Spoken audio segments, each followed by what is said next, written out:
So as all of you remember, this is a syllabus copy. Last time we have seen what is the importance of Indo-Pacific in relation to India. So far what have we covered?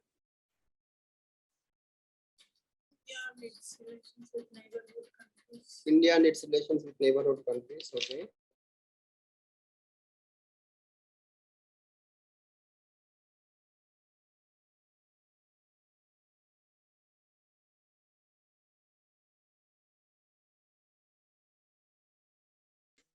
Global groupings involves or affects India's interests. So that is what we are discussing, right?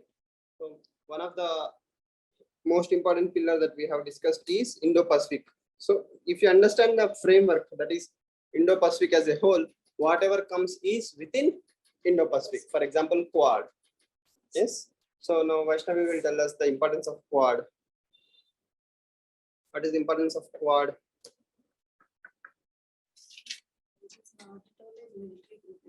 It is not at all a military grouping. Okay. It is mainly on the free and open and inclusive Indo-Pacific region. It is mainly because of to check the dominance of China in that region, Indo-Pacific region. So did India say that we are creating Quad to check China? No. China is assuming so. It's part of China.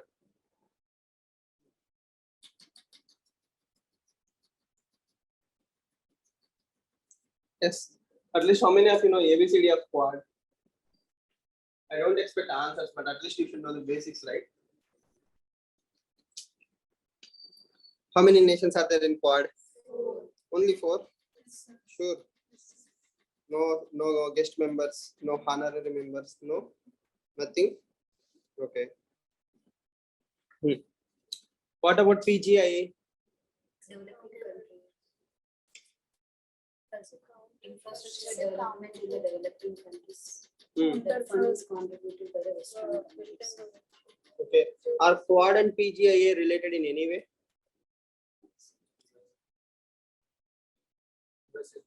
US is one common factor. India also, right? India is also. Who? Countries means to have international law and order, means international based world for the reasons organizations rather than China supremacy. Okay. What about IPEF? Indo-Pacific Economic Framework. That is not. It has anything to do with Quad. Provides framework. It provides framework only, not Quad. Okay. And it is not a trade grouping, and it just creates a trade conducive environment for all. It creates conducive environment. Okay. So we'll cover the groupings today, right? Groupings are very easy to cover. You have a framework already in the mind. Once you know one grouping, you can extend the same to other groupings. So I will not dictate most topics on IPEF or PGIA. Basics we will cover. What are the pillars? That's all. The rest of the criticisms you can remember and understand. But for Quad, I encourage you to write down some points because Quad is evergreen. Other things may or may not exist in the long run, but Quad will be here. Okay. So write down Quad.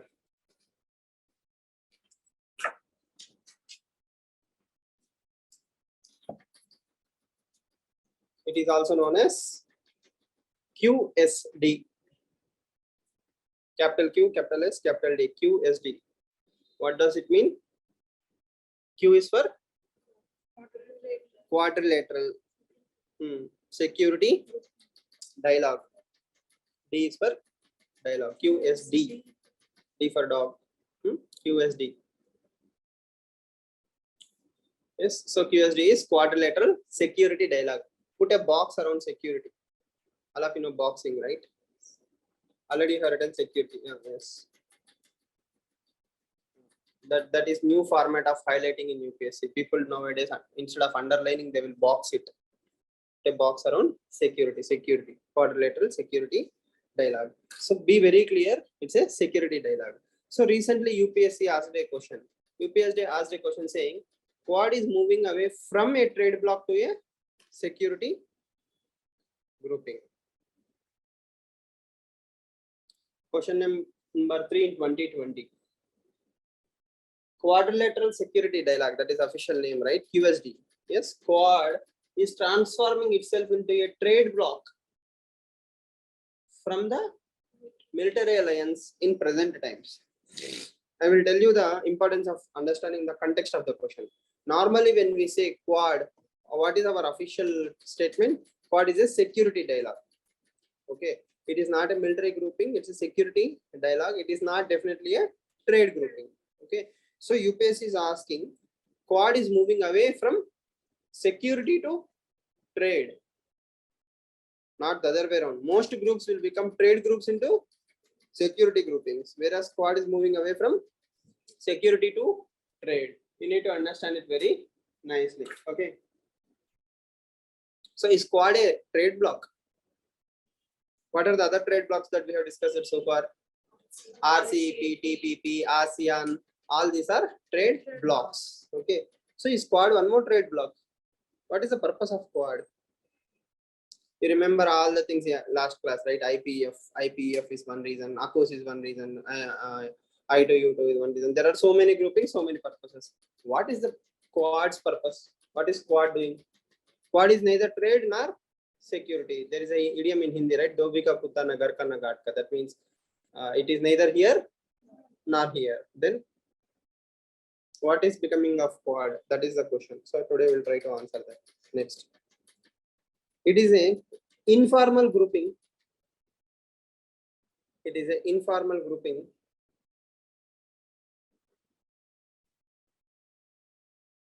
of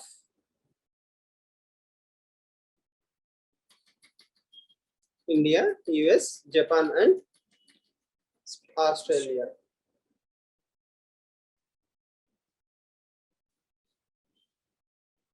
India, US, Japan, and Australia. Okay, next. Its objective is to ensure a free, open, inclusive, and prosperous Indo-Pacific region.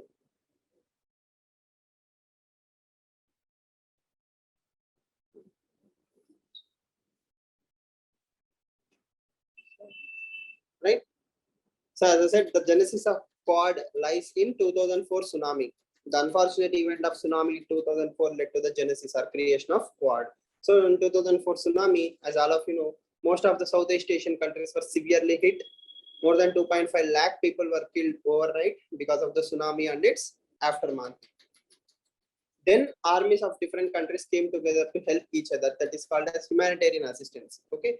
From there, the brainchild of Quad has come into the picture. So from a accidental ad hoc creation, it became a grouping. Okay. Then they try to interlinkage with the existing ideas. Okay.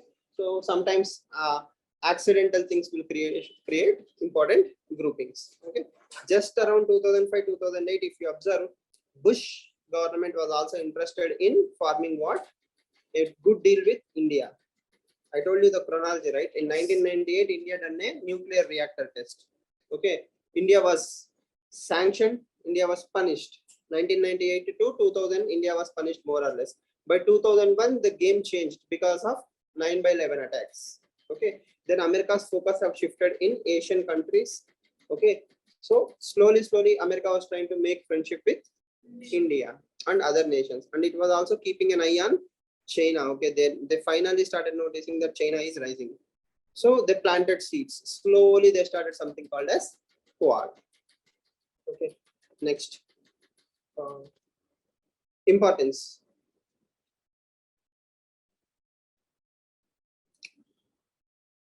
Shared values among the nations. Shared values among the nations.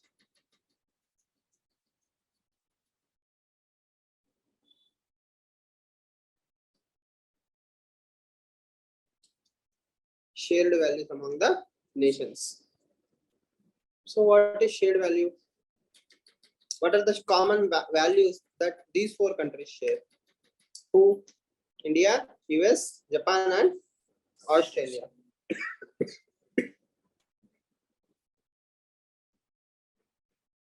What do they share?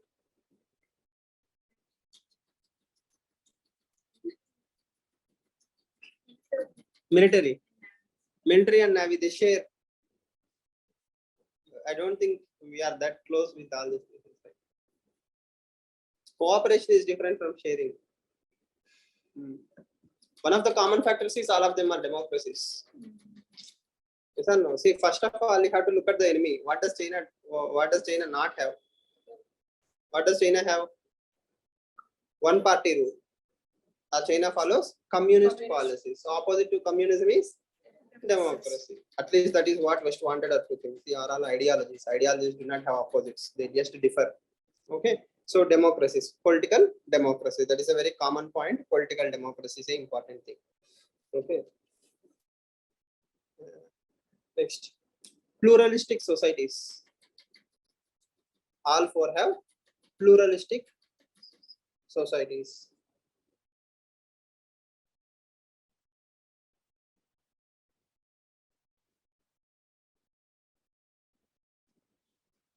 Next, market economies.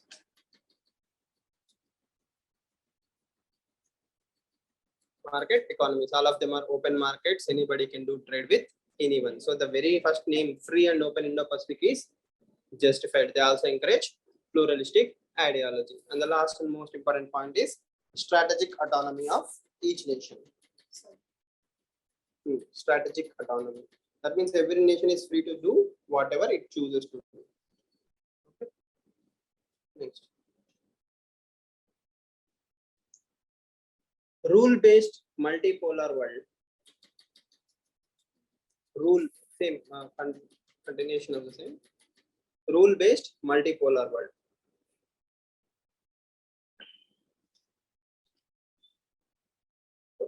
Okay. So all the countries also believe in rule-based multipolar world. All these four countries also entertain international rules, laws, and regulations. Okay. Now, increasing scope. Next slide heading. Increasing scope of Quad. Increasing scope of Quad.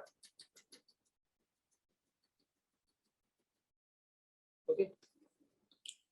So what is happening in Quad?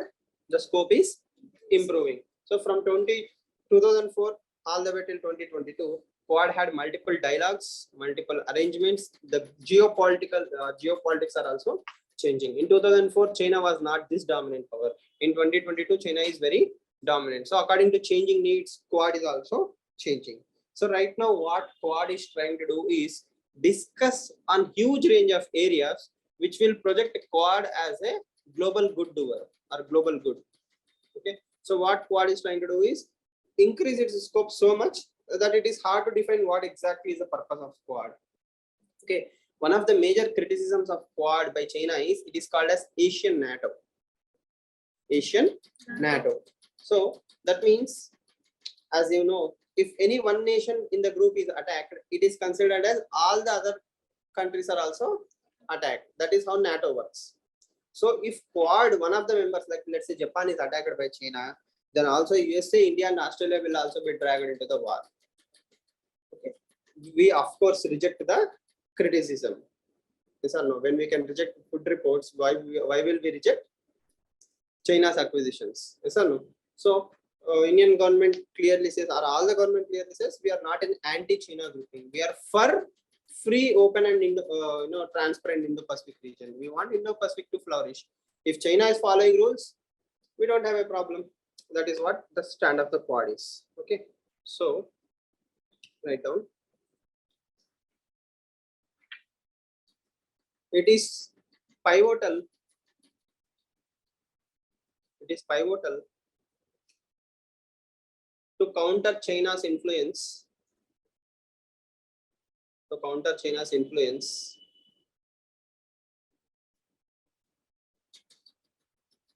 and balance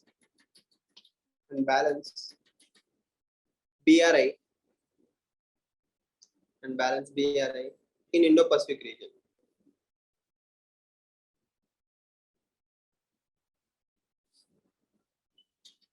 Okay, so improving scope.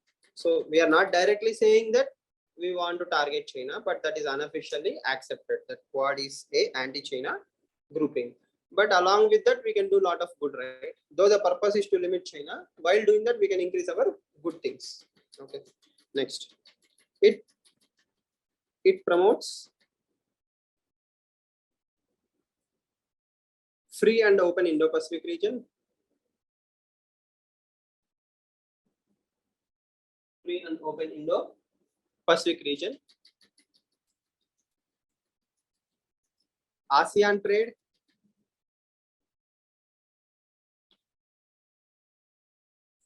And respects ASEAN centrality. Next.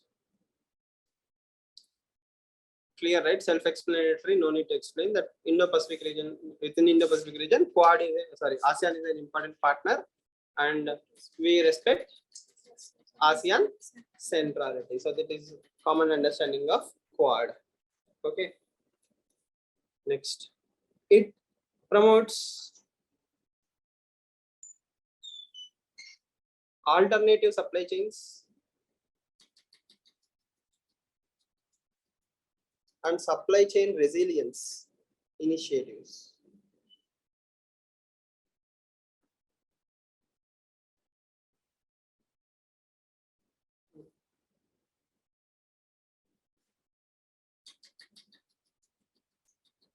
So there is a program called as SCRI, right? Supply chain resilience. Supply chain resilience.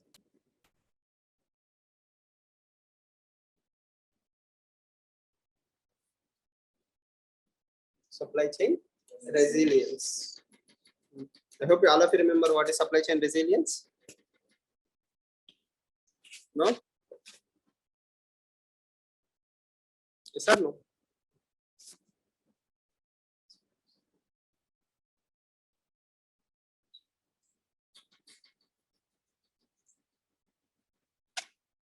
What is supply chain resilience?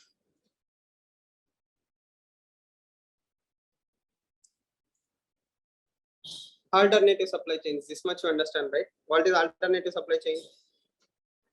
China being the only supplier should be replaced with multiple supply chains. So there will be alternatives to China's supply chains. That is alternative supply chains. At the same time, there is an initiative called a Supply Chain Resilience Initiative, SCRI.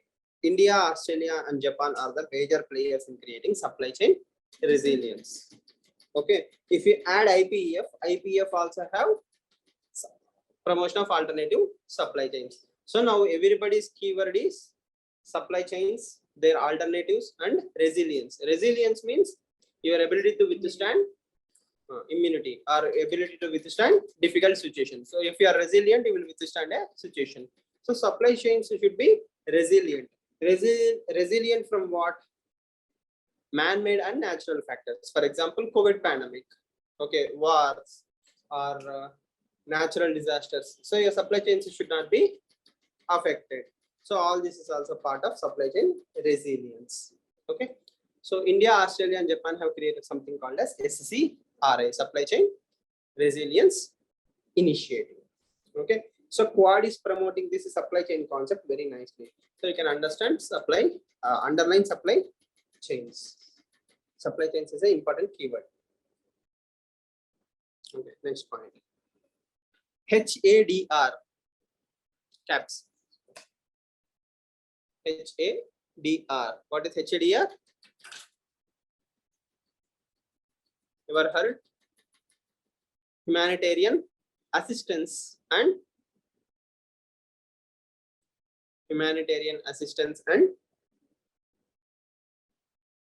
What is DR? Doctor.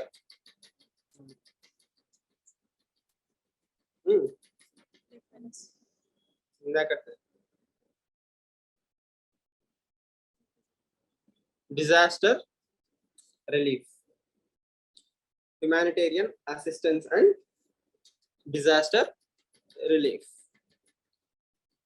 right? So this is actually the genesis of Quad. Now Quad is making it an official part. That means humanitarian assistance and disaster relief. So anything that happens in Indo-Pacific, any humanitarian disaster, Quad will be a helper.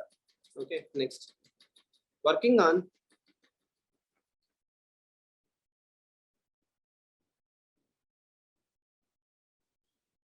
counter-terrorism,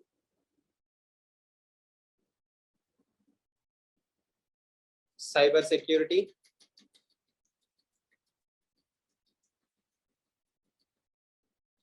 is an important pillar.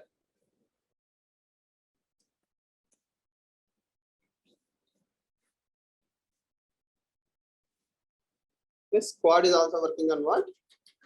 Counter-terrorism and cyber security. It has nothing to do with ocean, but to do with global problems. Okay, next. It is promoting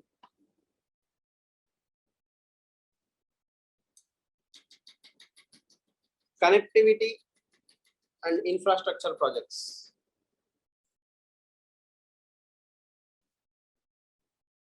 Connectivity and infrastructure projects. Under this subpoint A or A subpoint A, focus on quality infrastructure. Focus on quality infrastructure. Example, Blue Dot Network. Blue Dot DOT dot network.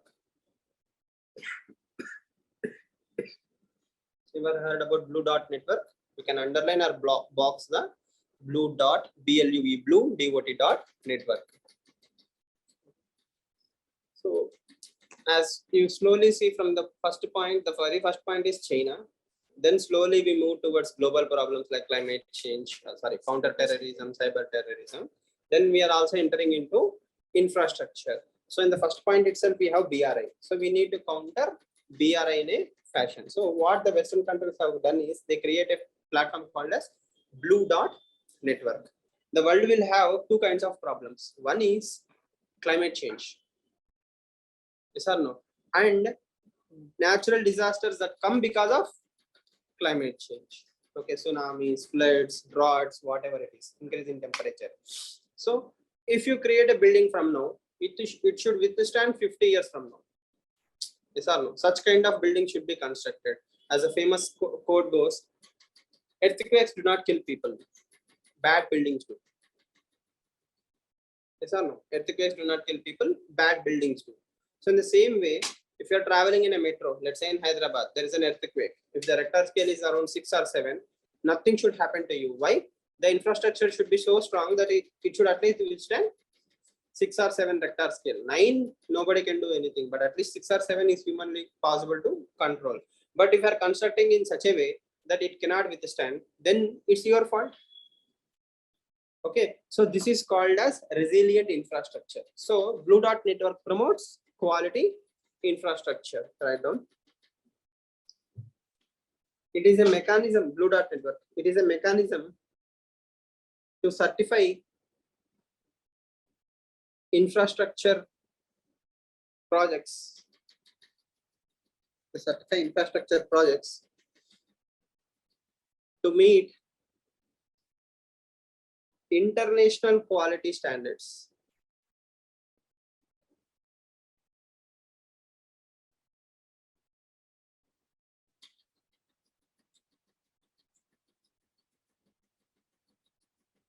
Within that, it promotes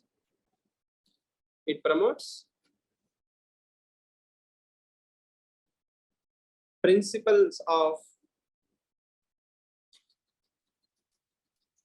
sustainable infrastructure development. It promotes principles of sustainable infrastructure development. So what does Blue Dot Network do?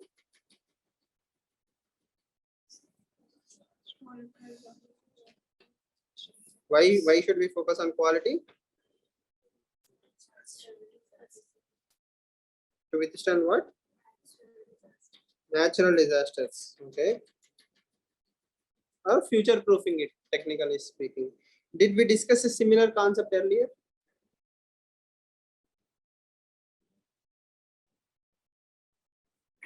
Is not sustainable. What is a theoretical version of IPEF? I told you they thought about it, but they didn't implement it. Then they brought in IPEF. A concept. I told you a concept.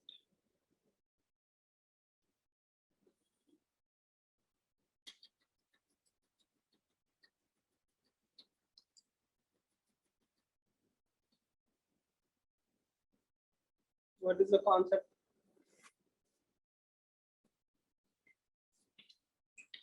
Build back better world.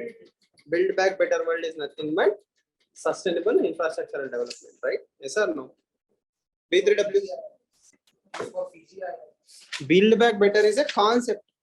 I told you with the example of Indian healthcare system also. It's a concept that if you are building something back, build it better.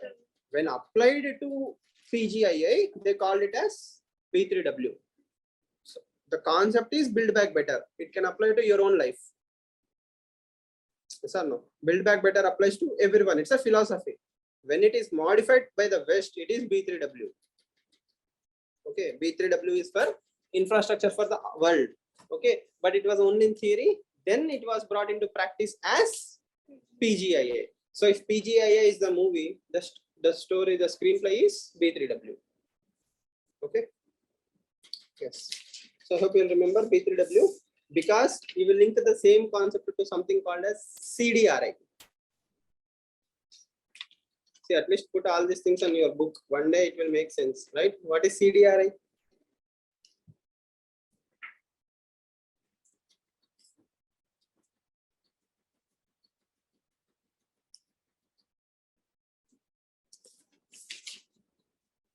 Write down CDRI, put 2 columns and fill the full form tomorrow.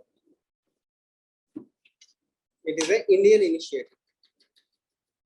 CDRI is an Indian initiative. Okay.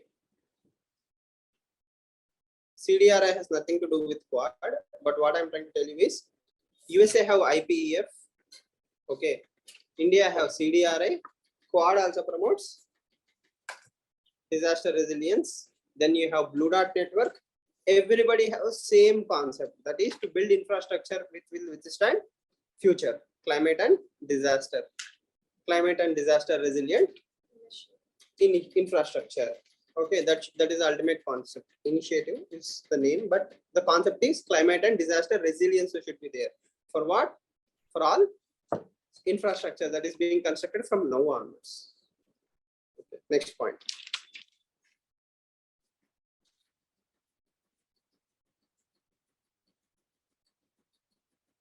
Capital Q hyphen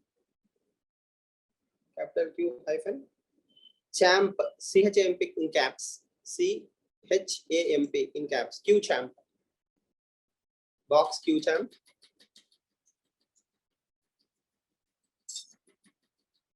Quad,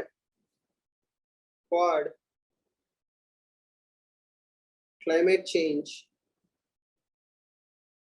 adaptation, Quad climate change, adaptation and mitigation package.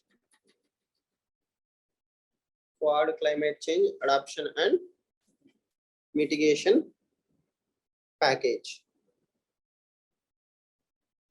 is called as QChamp. So what is Quad trying to work on?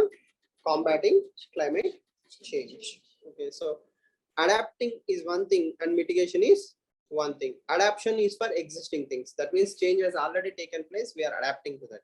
Okay. Whereas mitigation is to make sure something never happens in the first place. Which is better, adaptation or mitigation?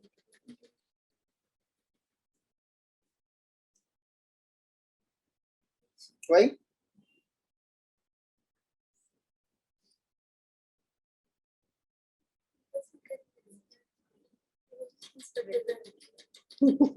Prevention is better than cure. That is why we want mitigation. Okay. Are we mitigating climate change? We are trying to. How? Yes, I think some targets. By this target, we have to reduce the global temperature. Okay. So because of that, probably we have a better chance of maybe. Who cares? Yes. No, you care? We have to care. Will it make a difference? Nice. Okay. Strengthening. Next point. Strengthening. Equitable. Strengthening equitable vaccine access. Strengthening equitable vaccine access. This is also something that Quad is trying to promote. Okay. So one of the major promoters of this idea is obviously India. Yes or no? There is a concept called as vaccine hesitancy and vaccine nationalism. And the last one is vaccine Maitri. Vaccine hesitancy means people are afraid to take vaccines. They are hesitant to take vaccines because of their own reasons. Okay. Vaccine hesitancy. So they have a problem with taking vaccine. That is individual problem. Whereas vaccine nationalism means people want to store vaccines for their own citizens. Okay. Western countries, Europe, UK, USA, Canada, all these countries have promoted something called as vaccine nationalism. That means they created vaccines, they stored it for themselves. Okay, so that is one thing. Next is vaccine Maitri. India has promoted vaccine Maitri. As the saying goes, none of us are safe till all of us are safe. Okay, so vaccine nationalism is not good. Vaccine Maitri is good. So India has made sure that in the Quad we are setting up something called as strengthening equitable vaccine access. So all the developing and the least developing countries should have access to vaccines, because as the saying goes, none of us are safe till all of us are safe. Okay, next.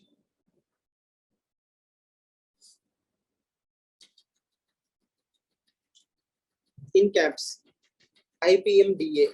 IPMDA.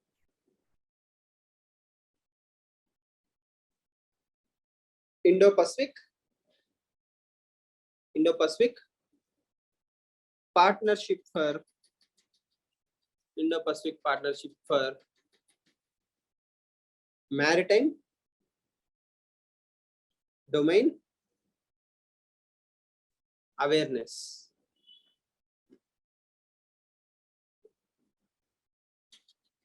Yes, India wants to promote maritime domain awareness. As you know, blue economy, huge amount of GDP, everything is linked to ocean. We need to have more awareness about maritime. Next, sharing critical technologies. Next point is sharing critical technologies. Underline critical.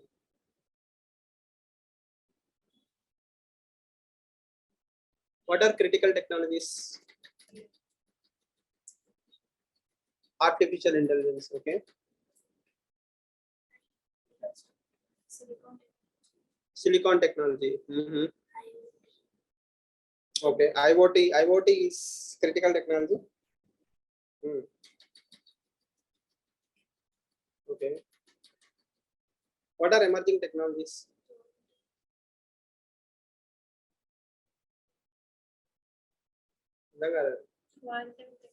Quantum technology. Good. So what is difference between critical and emerging technologies? Yes.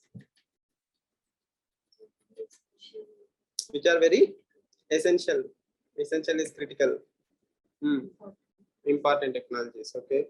So she is saying IoT, Internet of Things. IoT is a critical technology.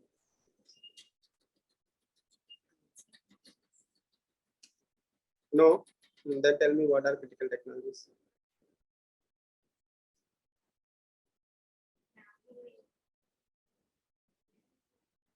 AI is a critical technology. Okay.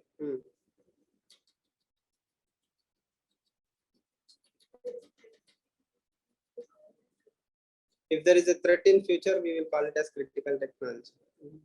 So anything that is essential for survival of a nation's backbone is critical, right? Okay. And it will have different connotations. So most technologies are emerging technologies. For example, 5G is called as emerging technology. For India, it is emerging, but normally it has been already very well adapted. So any technology that is futuristic is critical technologies. Again, for general UPSC parlance, you will write artificial intelligence, machine learning, quantum computing, more than enough. Okay, and 5G is one of the critical technologies because communication and industrialization depends on 5G. With 5G, more than people to people communication, industries will boom. Okay, that is the advantage of 5G technology. 5G is not for you to download movies quickly, it is for industries to automate. So without 5G, automation becomes a difficult issue, but with 5G, industrialization will boom, at least in theory. Okay, next. So what is India trying to do? India is trying to promote these emerging technologies, the sharing of emerging technologies and all these things. Okay, next. The Quad has expanded. The Quad has expanded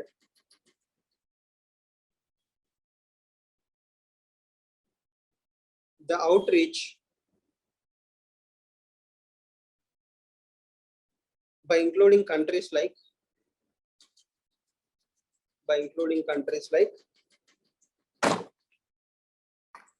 South Korea,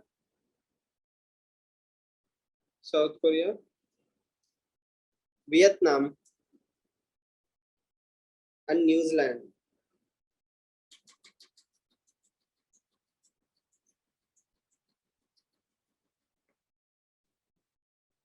Yes. As you know, all these are in Indo-Pacific region only. New Zealand, Vietnam, and South Korea. In Indo-Pacific only. Where?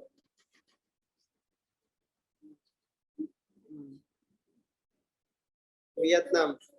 Somewhere.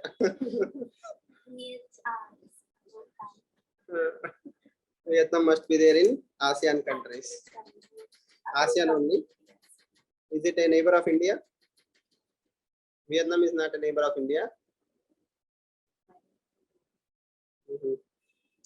If I have to reach Vietnam, how many countries do I have to cross from India? Through land.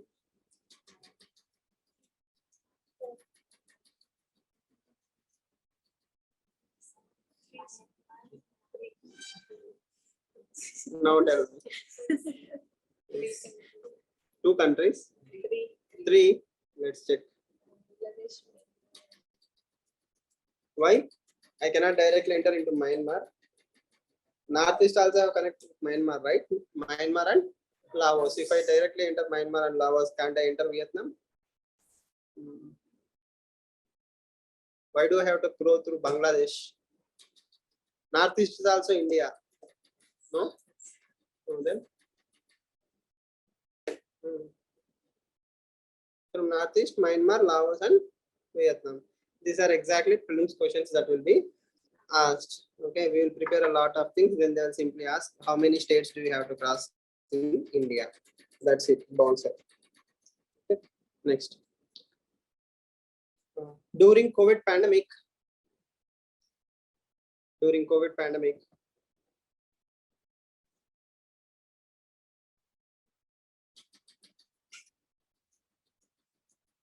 To discuss the global response to discuss a global response. Quad Nations meeting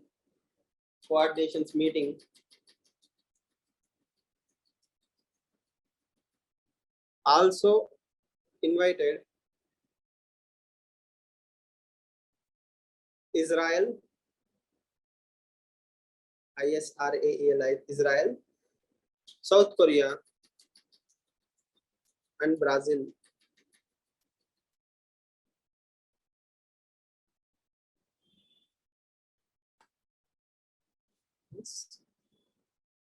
So ASEAN countries, BRIC countries. So Quad is, see, if you observe all the points that I have written now, Quad is not staying just with Indo-Pacific region. Quad is talking in the sense of global issues. Okay, Quad is behaving as if it is a global initiative. Yes or no? Climate change, disaster, humanitarian assistance, vaccines, critical technology. In any of these official disclosures, you don't find anything targeted towards China directly. But underlyingly, most of these things will affect China. For example, if you are targeting ASEAN centrality and promoting ASEAN centrality, automatically you are affecting China's interests. If you are diversifying the groupings, if you see Brazil, Israel, South Korea, all these are very traditionally closer to USA. So indirectly, we are saying that every friend of America is also friend of all other initiatives. And but we are projecting it as a global grouping. We are at security dialogue. Yes or no? So that's a one good thing about Quad. So going back to the question, is Quad moving away from a trade block to, sorry, a security block to trade block? Is Quad a trade block now? Is Quad promoting trade anywhere? What is Quad promoting then?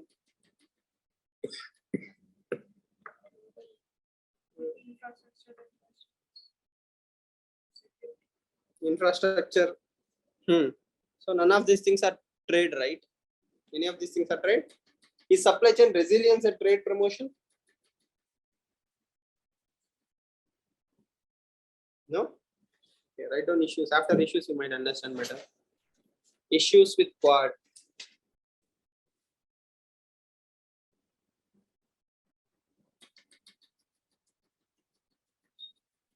First point, China calls it as Asian NATO. Here ASIAN. Asian NATO. Okay. Here China calls it as Asian NATO. I don't have to explain it, right? Yes. Next. Automatically every country is ganging up against China. That is China's perception. Next. China's influence in ASEAN, ASEAN. China's influence in ASEAN have become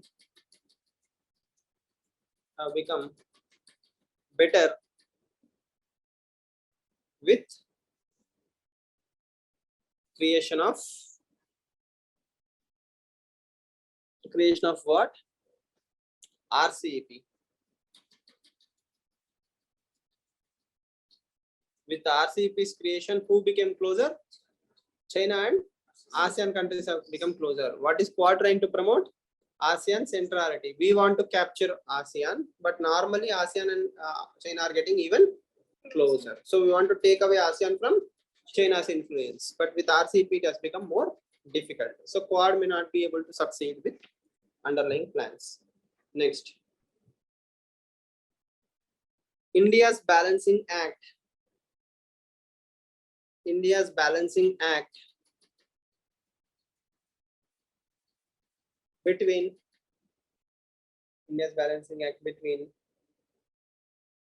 Quad and RIC, RIC. In the brackets, you can also write SCO. Okay. Has become difficult. Has become difficult. What are we trying to say? On one hand side, we are saying Quad is essential. Quad is important for what?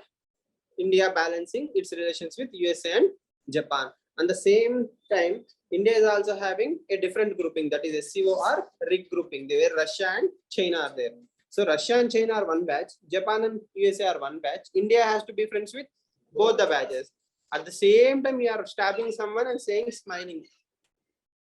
Yes or no? You are planning against China in Quad, then again you go and say hi to China. How do you balance that? That is the strategic autonomy that India has to face. And whenever we do some Quad exercises, China will say you are moving towards USA. And whenever India does not vote against Russia or someone, USA will say you are slowly moving towards Russia. Now you are best friends with Russia. So how do you balance that? That balancing act for India is becoming a headache. Okay, next. The hesitations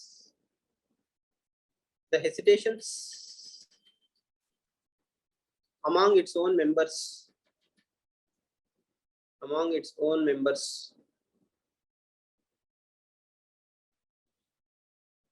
and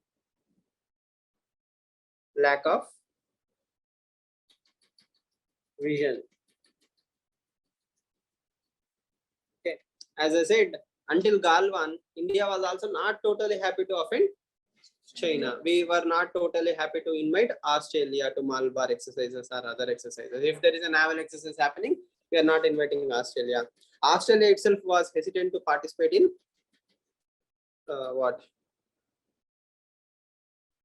Quad meetings, because Australia was also under the influence of China. So India is not happy with others. Okay, India is not happy to offend China. You are in an anti-China grouping, but you don't want to offend China. How does that work? Okay, either you are against China or you are not against China. You cannot be in a group but not offend China. So that is very, very strange. Okay, so these are all the problems. Next, in theory, even if it is Asian NATO, let's imagine if China attacks India in Galwan, what was the response of Quad members? Did anyone come to our rescue? Did USA say something? Everybody said you should solve peacefully, amicably, bilaterally, so on and so forth. But if something actually happens at the grassroots level, let's say Russia-Ukraine war. Okay, when Ukraine is being attacked by Russia, okay, America is sending money and weapons. Apart from that, did you get any other help? In theory, if something happens in Indo-Pacific, Australia, Japan, USA, everybody will send their navy or its troops or something to fight with that enemy, whoever it is. Okay, most probably China in reality. But if an Indian submarine and a Chinese submarine are probably going to attack each other, do you think that some other country's submarine will come and protect us or give us support? Or will these things actually happen in the grassroots level? Okay, it is all a huge question mark. This is all theory. In theory, all four of us are same. I showed you the other chart also, right? Like big, how strong our GDPs are, how strong our armies are, how strong are our navies. Okay, so all this is good in theory, but will they spend actual amount for us in the real life scenario? We have to think about these things. Okay, next. Deeper economic ties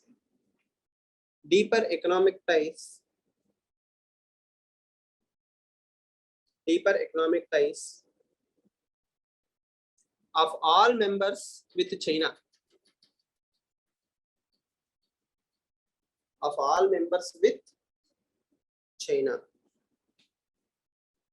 China and Japan have a wonderful trade. India and China have a trade. USA and China have trade. Australia and China have trade. Individually, everybody's best friend is China. Collectively, our enemy is China. How does that work?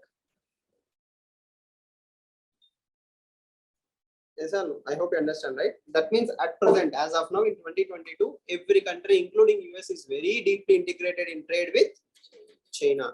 in future, if we have alternative supply chains, market is booming, India has become industrialized, there is alternative to China, then maybe everybody will work towards India. But till now, as of now, China is having a very good connection with each and every country on trade level. Billions of dollars, hundreds of billions of dollars trade happens between all these countries. Okay. Right. Any other issues?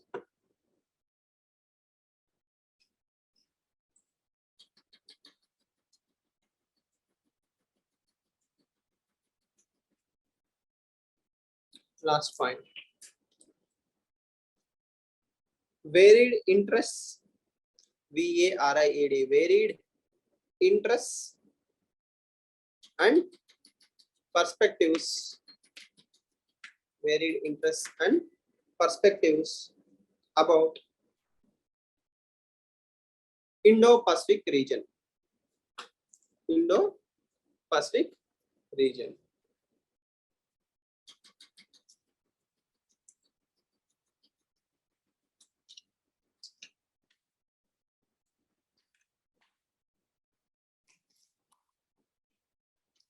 So as you can see the map here, Quad is mostly about the right hand side of India. Yes or no? We are more or less ignoring the left hand side of India. For India, the national security threat or growth also happens in the left hand side. For example, our relations with Africa, West Asian countries, and so on and so forth. Whereas mostly it's right hand side for the Western countries like USA and Japan. They are more focused on the right hand side, whereas India has a different perspective. Whereas Japan sees India Pacific in a different way, USA sees it as a different perspective. Australia have its own different perspectives. Next, India do not promote nuclear proliferation or nuclear engagements. Okay, whereas Australia recently accepted nuclear submarines of USA. AUKUS, Australia, UK, US, where Australia will get the nuclear submarines from USA, right? Then there is a different perspective about Taiwan. For example, India says one China policy. India recognizes Taiwan as integral part of China, whereas USA says not so. So within our four countries, we have different perspectives of Indo-Pacific, different perspectives of the problems, different perspectives on how to handle them. So every country have its own issues. Apart from this, bilaterally, our trade may not be so great with these countries. Again, India, Australia, India, US, India, Japan trades may not be as good as India, Japan, China, Japan, Australia, Japan, USA. So still they are doing better. Okay, it has more influence. Like this huge dynamism has happened in Indo-Pacific region. So will India make a dent using Quad? That is one thing that we have to see. Next.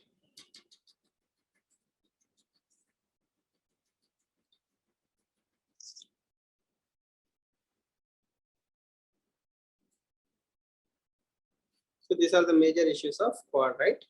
Can you think of any other issues? Anything that you see in the map?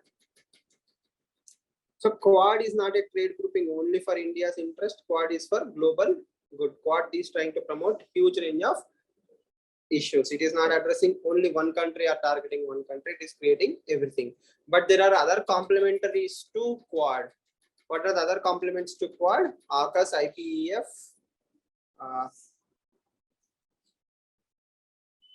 PGIA. All these things are complementary in nature to Quad. So what Quad is not achieving directly, Quad can achieve with the help of other groupings.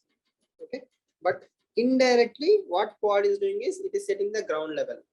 So if SCRI is promoted, if supply chain resilience is promoted, slowly it will affect China. If vaccine nationalism is promoted, India is promoting vaccine Maitri. So we are globalizing the vaccine problem. So India is also achieving. That means two birds with one stone. So in that way, we are promoting global good along with countering China. So right now, as of today, that is the purpose of Quad, which nobody is having any clarity whatsoever. Okay, next. IPEF. Again, as I said, from here on, very limited notes, IPEF and all these things are small.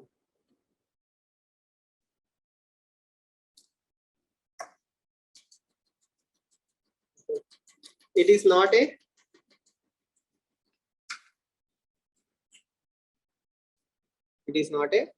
FTA, F caps, T, FTA in caps. What is FTA? Free trade agreement. It is not a free trade agreement like RCEP and CPTPP.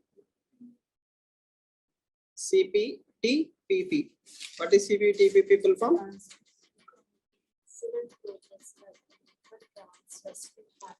Comprehensive and progressive Trans-Pacific Partnership. CPTPP. Comprehensive and progressive Trans-Pacific Partnership. Both of them are free trade agreements, whereas IPEF is not a free trade agreement. It works on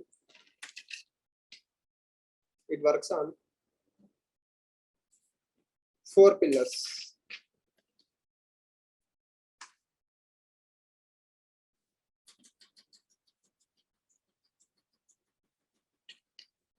What is the first pillar?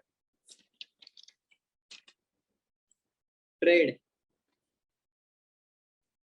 The first pillar is trade. Second pillar, supply chain resilience. Supply chain resilience. Third pillar, clean energy.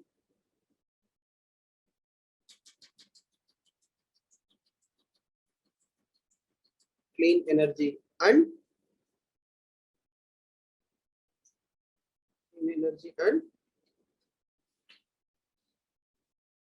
decarbonization.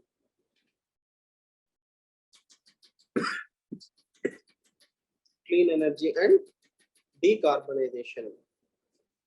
And the final and the fourth pillar is taxes. Taxes, taxes and anti-corruption measures. Anti-corruption measures. As of now, under that, write down as of now.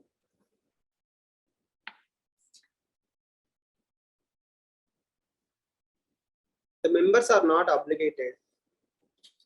The members are not obligated. The members are not obligated by the pillars. Despite being signatories. Despite being signatories.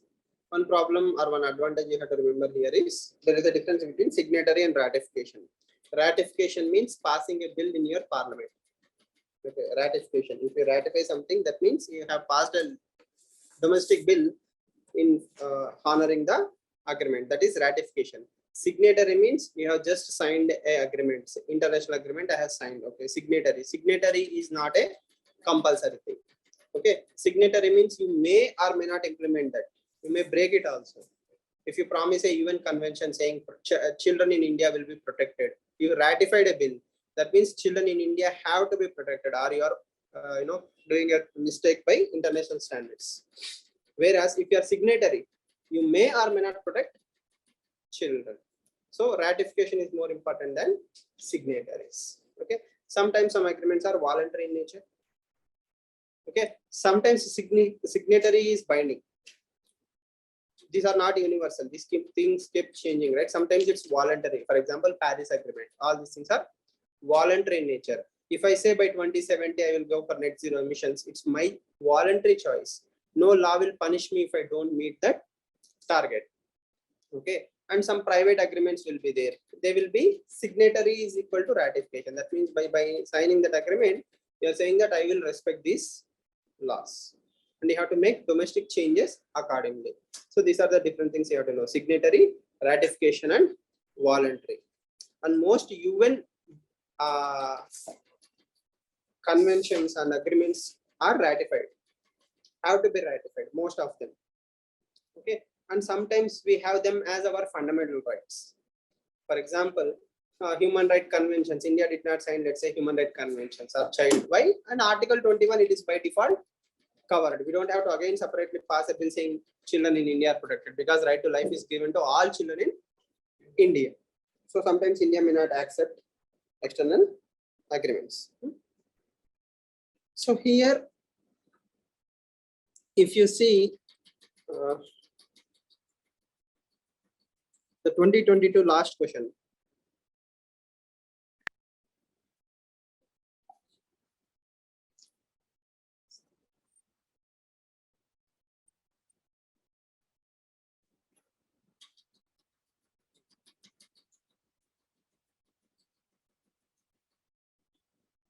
What does the question say? Describe India's changing policy towards climate change in various international fora and in the context of geopolitics. In the changing geopolitics, what is India trying to do? So one of the pillars of IPF is clean energy and decarbonization of planet, right? Decarbonization of fossil fuels of energy. So that is an important pillar. One of the last line you have written is India is not bound by, or countries are not obligated by the pillars in spite of being signatories. Recently, we said no to trade pillar. Okay, in the IPF meeting, India recently said no to trade pillar. See, every pillar will bring its own obligations. For example, trade. What does trade mean? Trade means not promotion of trade. Trade means giving labor rights. Okay, or making companies more accountable to the laborers. Okay, you have to do good kind of trade, right? Like you have to promote trade in a responsible fashion. So if India says yes to the IPF pillar, then India has to make changes in the labor laws. Already India is in the process of making labor law amendments. So it gets more and more complicated. The last point, for example, taxes and anti-corruption measures. So we should make sure that companies are not evading taxes, or India is not becoming safe haven, or Indian money is not lost. Okay. So multilateral agreements have to be done in multiple forums. Anti-corruption measures, like you should not encourage shell companies. So there is a lot of obligations. And clean energy and decarbonization, India is a pioneer. Supply chain resilience, I told you, India is more than happy to have alternative supply chains. All these are 4 important pillars of IPEF. As you remember, IPF is a framework, not a group. Okay, it just creates framework. Framework to do what? To promote trade. Write down next word. Friend shoring. FRIEND, friend. Shoring. SHORING.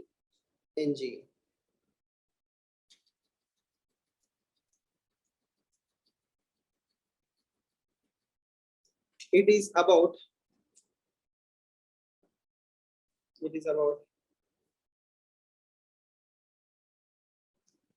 friend shoring of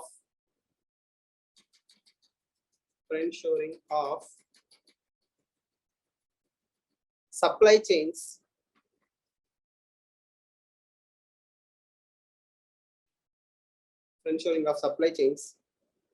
to a large number of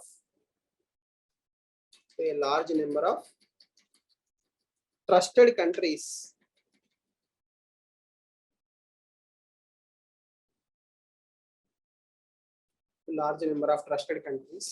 to achieve free but secure trade. To achieve free but secure trade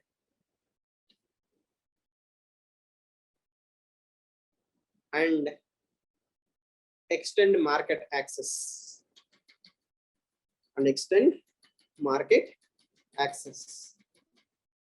So you can underline certain keywords, right? What are the keywords in the statements? Friend shoring,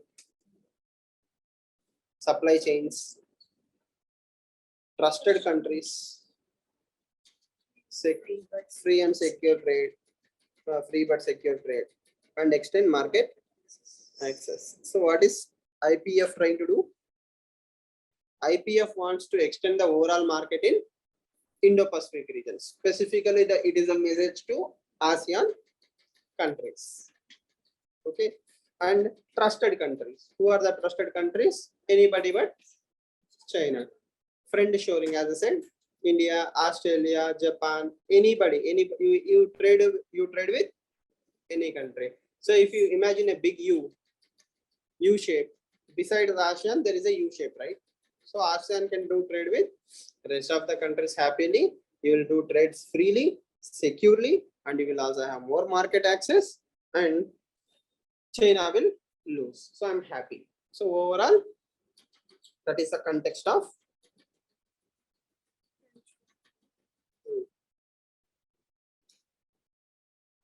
okay. Next.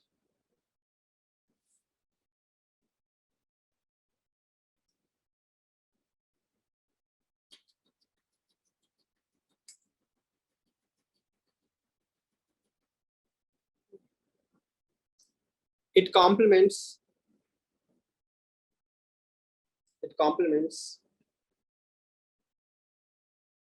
SCRI caps.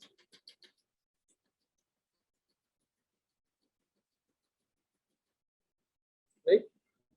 What does IPF do? It complements supply chain. Why? Second pillar of IPF is supply chain. India have a concept called as supply chain resilience initiative.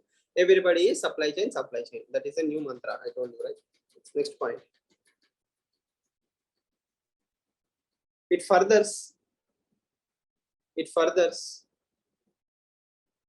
India's commitment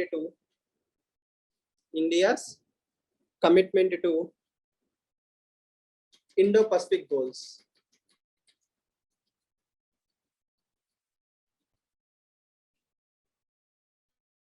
So in Quad, we were shouting Indo-Pacific is important, Indo-Pacific is important. We were only shouting. We are doing nothing actually at the grassroots level. Thanks to IPF and SCRI other initiatives, we are actually doing some groundwork. Okay. Next, it enhances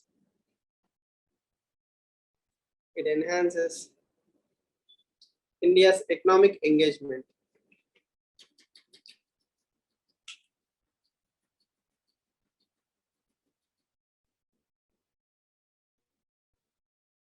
It enhances India's economic engagement. All these are advantages for India. Okay. So India can use IPF. That is what we are discussing, right? What Quad may not do directly, other things can do indirectly. Last issues.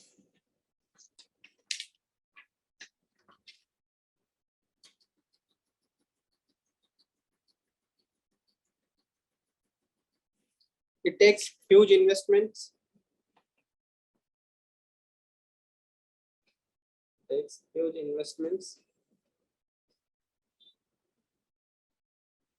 And also brings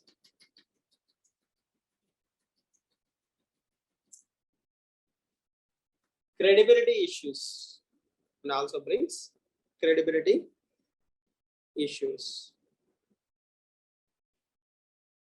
In the brackets, write down B3W. Will this become one more B3W, or will this actually make progress at the grassroots level? Has to be seen. And it takes huge amount of money for us to do all these things. Saying infrastructure, construction, and all these things easy, but to create quality infrastructure is a very, very costly affair. Okay, and at the same time, it is more like unilateral, right? Like it is Indo-Pacific Economic Framework of USA. So the game is set by USA. So next point, it is more unilateral. And US centric. So what if tomorrow Donald Trump becomes president of USA? What will he do? They will wait. I cancelled IPEF. What will India's friends do? What can India do? Nothing. See, we cannot work on the whims and fancies of USA. Obviously, the thing is, it's uncertain. It's US centric and it is unilateral. We are heavily depending on USA. Okay, and we all know that USA walked out of Paris Agreement UNESCO during Donald Trump time. When Donald Trump was the president, literally USA walked out of Paris Agreement. One of the largest polluters of the world walked away from a climate change initiative. So then why will small countries respect climate change initiatives? Okay, Donald Trump walked out of UNESCO. America was moved away from UNESCO. Just like Indian government, right? Like India is saying the global health hunger index is false. We don't believe in the hunger index and all these things. So tomorrow USA might say the same thing about IPEF. So credibility issue is there, money issue is there, and US centric issues are there. Next, way forward. So for all these things to happen, what should we do?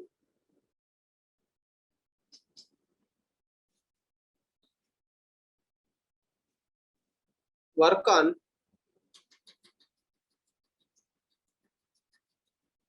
institutionalization. Work on institutionalization of IPEF to promote multilateralism. To promote multilateralism.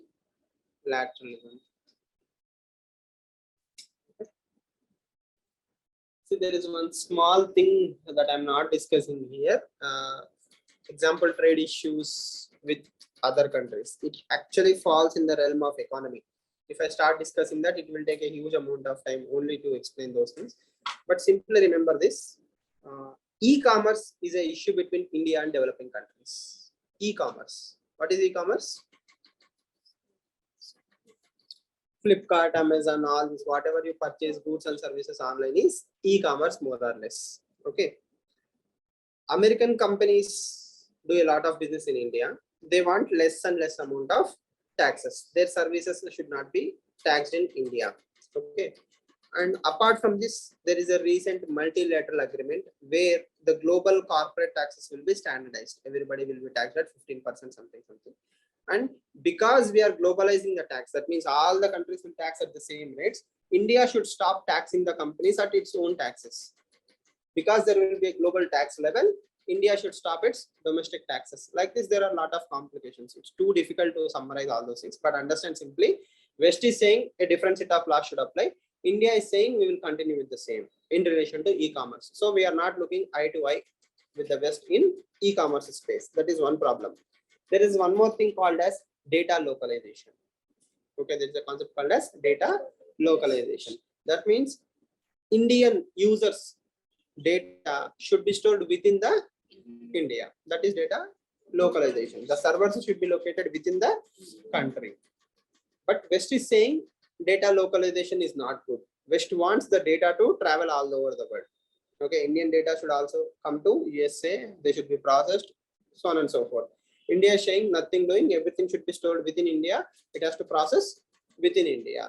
So in the trade column of the IPEF, all these are issues. Okay, and there are many times where India was taken to WTO, World Trade Organization, by USA in relation to our solar panels. Okay, in relation to H-1B visas or taxes to American companies, for example, Harley Davidson. So there are so many trade issues between India and USA. But at the same time, they are trying to create a common platform where these things are not discussed. That means West is trying to impose data free flow, whereas India is saying data localization. There are reasons why India is saying data localization is good. Okay, at the same time, data localization is not perfect idea. So it's still a developing concept, but India is not clear on which stand to take. As of now, India is promoting data localization, especially in fintech, financial technology. India is already practicing data localization. RBI has issued a notice saying data localization should be there for financial related data. That means your debit cards, credit cards, whatever financial transactions happen in fintech industry, they are compulsorily stored only in India. So we are promoting data localization. West says nothing doing. So all these are economy concepts. You will understand them better. So under trade pillar, why we didn't join or we did not endorse IPF is this. And then the labor laws is a whole different animal. Okay, labor laws is very, very complicated in India because it's a legacy issue. As all of you know, we are a rich country with a lot of poor population.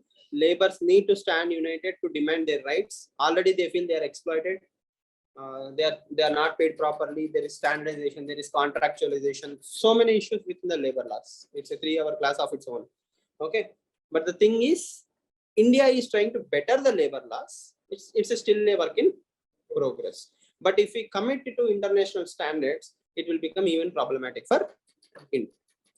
Considering all these things, trade should be ignored right now. But don't think that SAR did not tell, because you need to know something about trade through economy, then it will make more sense. Okay. Right. So institutionalization, multilateralism has to be promoted, right? Last point.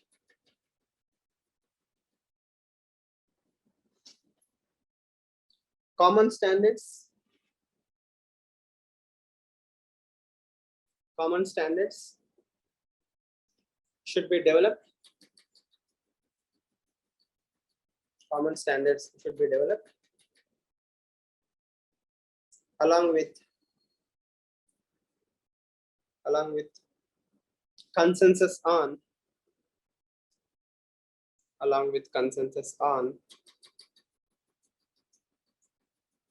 data localization.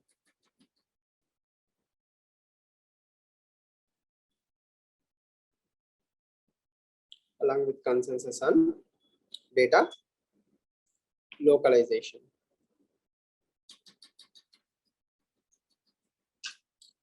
Okay. So what did you understand? IPEF is a complementary in nature to Quad. IPF complements Quad, whereas Quad promotes globalism, IPF promotes trade in a particular area. Okay, so that area comes within the Indo-Pacific region. So that is one advantage. What is the next grouping?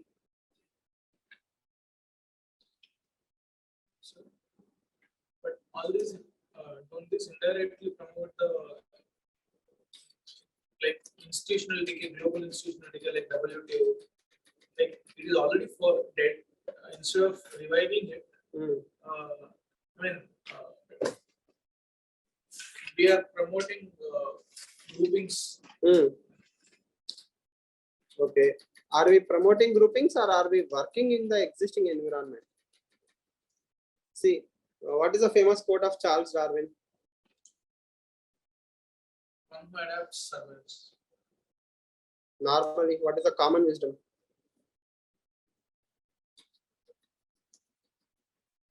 It is a species. Adapt. That is what he said. But what do people remember?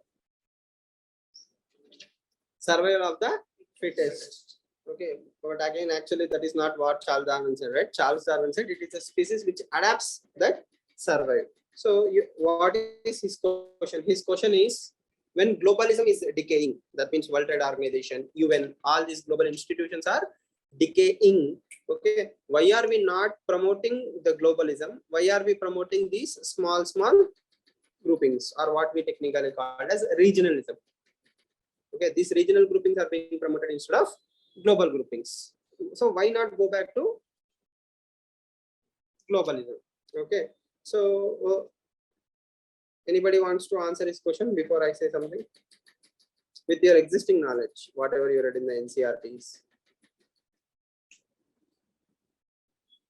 There are no right answers, wrong answers. There is always points for trying. Was China and Russia not following those rules set up by those institutions previously? Those were the superior powers when the other time when these institutions were set up. But who are the main foundations of that organizations itself are violating the rules? Okay. Those members only They are the Violators. for the international order. Okay. To counter reasonism, maybe. That is one perspective. Yes.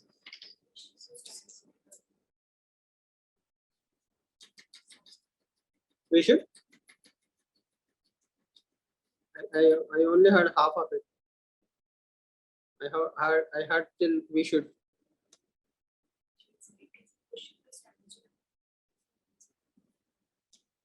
It is more about strategic autonomy. We are doing what is good for India. Okay. So don't you think it's a zero-sum game? If everybody is doing what is good for themselves, all of us are racing towards the bottom, not the top. There's a concept of lose-lose and a win-win scenario. Here, everybody is working towards lose-lose scenario. More groupings, more subgroupings, more and more groupings. End of the day, it's all about bilateral things. Is it a good thing or a bad thing? Good thing only.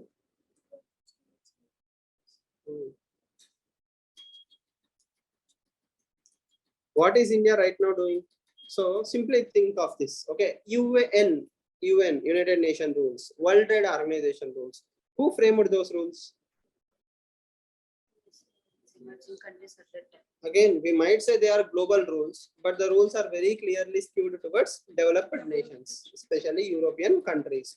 And if you observe, the chairmen or members or heads of Bretton Woods twins, that is IMF and World Bank, most of the times either it is alternative, USA and Europe. So in 1947, India became independent. We have UN rules from 1950s or so on and so forth. Okay, we are forced to play a game where rules are set by Western countries.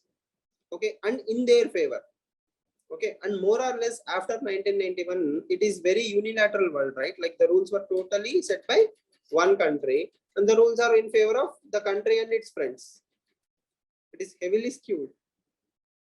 Okay, it is heavily skewed, biased. Just because USA is saying something, that does not mean USA is right. USA is also a equal villain in the globalism story. That means globalization is dead. But one of the reasons is USA wanted it to die. If USA wanted to promote World Trade Organization, it would have survived somehow. So USA is happy to kill WTO. USA is happy to kill, UN institutions. UN is totally dependent on more or less USA funds. Okay, see, when USA attacked Iraq, what was UN doing? In your own lifetime, 22 years ago, when COVID pandemic is happening, the WTO did not even criticize China properly. First of all, it took so much amount of time to declare COVID pandemic as a global pandemic. Then when vaccine nationalism and all these things are happening, COVID, UN had no role. When, the Syria humanitarian and other things are happening, okay, nobody is saying anything. That means when the game is played by the big players like even USA, China, Russia, these institutions do not make any sound. But when the game is being played by other smaller countries, then it will have a say. Okay, so that is one reason. And second thing, after 1991 to 2008, the world had a kind of influence of USA. Like if USA says sit, people are willing to sit. If USA says stand, people will stand. That was a condition that USA had. But after 2008 economic crisis, USA lost that respect. Okay, that is a very powerful thing. Why? If you see a traffic constable even now, you will think of, am I wearing this seat belt or do I have the helmet? You will at least think about these things. But if you see a traffic constable and nothing will happen, you forget that like there is a traffic constable. You start ignoring him. So after 2008, that is what happened to USA's perspective. Like people literally stopped respecting USA. Everybody started having his or her own voice. Okay, especially China and Russia promoted this alternative things. Not only them, think about BRICS. What did BRICS do? Brazil, Russia, China, India, South Africa. These countries created its own bank, BRICS Bank, and they wanted to create an alternative to IMF. AIIB, Asian Infrastructure Investment Bank. That is one more alternative to IMF or World Bank. So the world was clearly sending a message to the West countries that you adapt, you change. Not us. You change the game, you change the rules, okay, or else you will perish. We will create our own rules. Now, why? in 2022, we are the big players. We also want to have a role in the rule making. We no longer want to play a game where rules are set by someone else. If you think about it logically, data localization issue between India and USA is also the same thing. If this was 1950 or even 1991 or 2000, USA would have promoted data free flow, okay, and it would have imposed on other countries, and we would have accepted that, like what we did in 1991 liberalization. We had to take the reforms. If USA wants to give us money, we had to open up market. If we want to take money, we have to implement e-governance or good governance. All these things were forced upon India. It's not a bad thing to ask people to follow good governance, but forcing them to take is one thing. Right now, 2022, the global rules are still being forced on us by developed nations. But what changed? We are standing up to it. We are not directly accepting everything that they are giving. We are saying, you know, this is not acceptable. Data localization is a no-go for India. Right? So these are all the things that you have to understand. The world is changing. So right now, there is no scope for consensus building. As I said, WTO works on the principles of consensus. There are 175 countries in WTO, hypothetically, or more approximately, not hypothetically, approximately 175 nations are there. 174 nations will say yes. One nation will say no. Then the process will collapse. Okay. And it will take decades for the process to come into action. Take the example of RCEP. I told you in 2000 or around 20 years ago, okay, RCEP discussions have started. It took 20 years to finalize, and it took the last second for India to decide whether to join RCEP or not. Even after 20 years, it's the last second decision by Prime Minister Modi, which made sure that India did not join RCEP. There was a huge force. Okay, so negotiations are, huge time taking. Let's imagine India is not joining all these regional groupings, and India is waiting for globalism to happen. For 20 years, you will keep waiting. What will happen in the 20 years? Your enemies will get stronger. Your economy will become stagnant. Okay, what we call as Hindu rate of growth.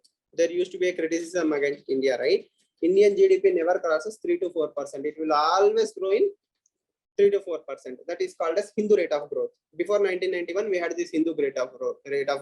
Okay, if we believe in globalism, we still believe that we want to promote the World Trade Organization and all those things, but we are not waiting for that to start working automatically. One more advantage here is India can pick and choose which countries are working well with India. For example, bilateral agreements have recently increased. If you observe CEP, a comprehensive economic partnerships, with UAE, we had a comprehensive economic partnership. So we no longer are waiting for groupings also. We are not even waiting for World Trade Organization. We are not waiting for RCEP. We are working on our own bilateral agreements. So more bilateral agreements means more negotiation. So India have pens, the other country have ink. We will work the deal which is better for both of us. Forget Australia, forget Japan. Oh, UAE have something, I will do trade with UAE. Australia have something, I will have agreement with Australia.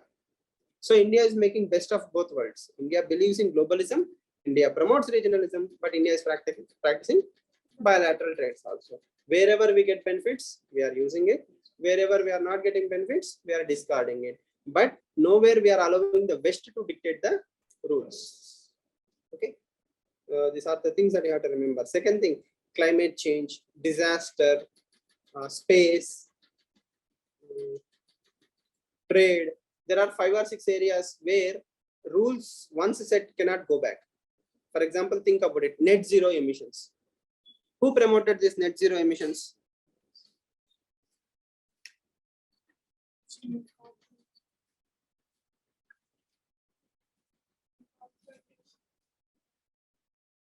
So I hope you are following whatever I'm saying, right? Who, if let's say 100 kgs of carbon dioxide is released in the world, okay, majority of it has come from developed countries like China, USA, Europe. They have done all the damage that they are supposed to do. Now they are coming and saying that, we are Mother Teresa, we are Mahatma Gandhi. we will work for the planet. Shanti, peace, right? That means they are saying net zero. We will move towards renewable energy. We will move towards electric vehicles and all these things. West is preaching this Gyan. Okay.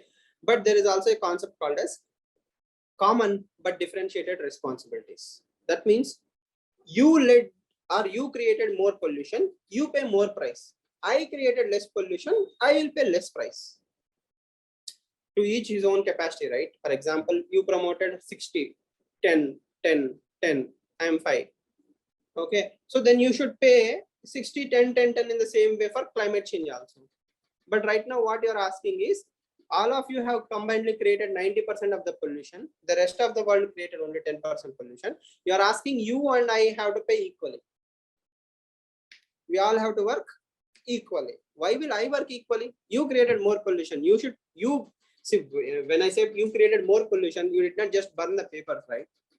By burning that, you became rich, you became powerful, you became industrialized. So you made a lot of money. You have to give more money than me. But the Western countries are imposing net zero on every country. Everybody has to reduce. It's a moral obligation. If you don't reduce, you are a polluter. You are a bad country, as if they are saints. Okay, so these are all small nuances. Once we agree to net zero, we are indirectly clearing the Western countries from their burden. Okay, so that is why we should never allow the Western countries to set rules in 2022. But for us not to set the rules, we need money, and money can come from development, and development will happen through our ability to extract as much money as possible from as many countries as possible. Even in today's Hindu, you see an article, right? India has a potential to get around $450 billion of foreign direct investments, or $475 billion of foreign direct investments. For such a huge amount of money to come to India, you need to have more trade agreements with as many countries as possible. Only then it will be applicable. Or else if we wait for WTO, you know, it's like Shabari waiting for Lord Rama. One day it will come. But before that, you have to live like a stone for hundreds of years or decades. Okay, for decades you have to be like a stone, staying in the same place. What will happen to stones? Nothing will happen. Nothing happens to stones. Does that answer your questions? Yes, we group to enhance our loopholes to collaboration to convert them into strength. Okay, and that can be one perspective. India is choosing its friends very nicely. Australia, Germany, right now Egypt. So we are choosing what we can maximize from bilateral friendships. Bilateral friendships is always good, right? So, no. So can you call this real politics? Technically, we can call it as real politics, but real politics applies to every country, right? Yes.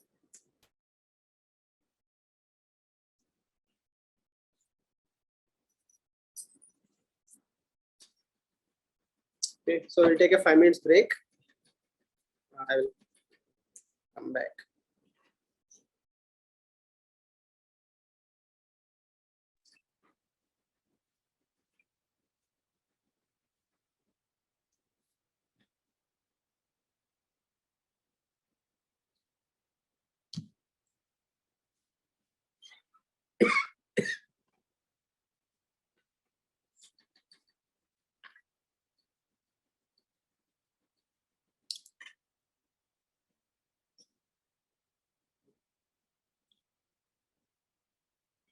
The next one is PGIA.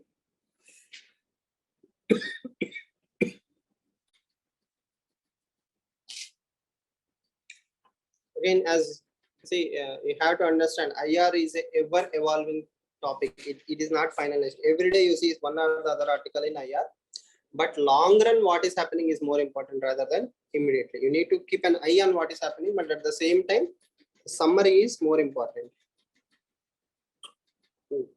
Next, PGII. What is PGII? Postgraduate Institute of India. No. Partnership for global infrastructure and investments.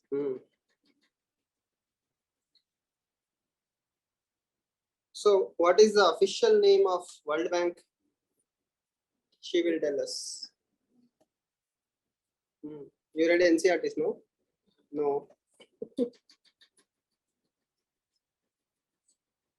చదవలేదా తెలీదు మర్చిపోయారా తెలీదు అమ్మో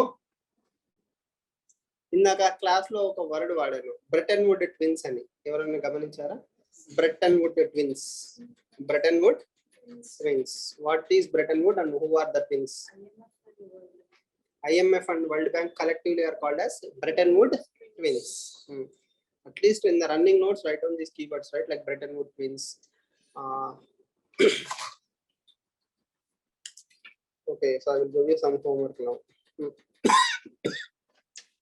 Bretton Woods twins. Paragraph basis, line basis. Bretton Woods twins. AIIB and NDB. AIIB, B for ball. AIIB and NDB. NDB. AIIB is led by China. Okay. Then Washington consensus. Washington consensus. Washington consensus. And last one, Cornwall, CORN, Cornwall. Cornwall, CORN, Corn, WALL, Cornwall consensus. Don't do PhD, just even a Wikipedia definition will do. At least what is Cornwall consensus, what is Washington consensus, what is or who are Bretton Woods twins. And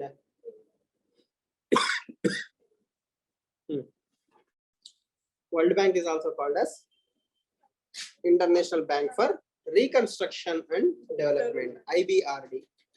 IBRD and IMF are collectively called as Bretton Woods twins. So you can find out a little bit more details also. Okay.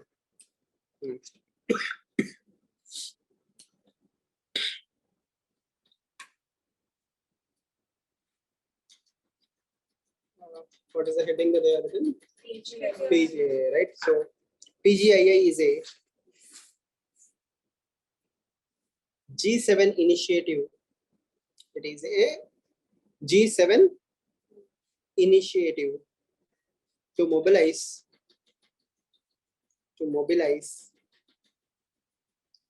$600 billion. $600 billions in dollars as loans and grants,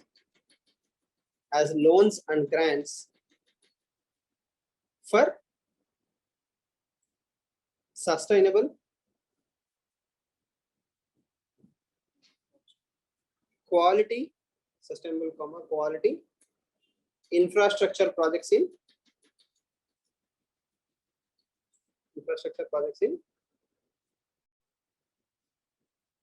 developing and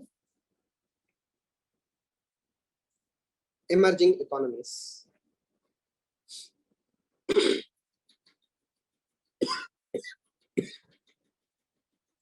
So what are the keywords? G7. What is G7, G20, G8?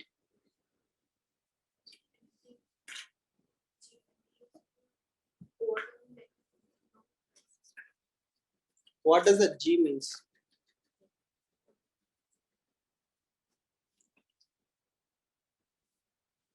What is G7?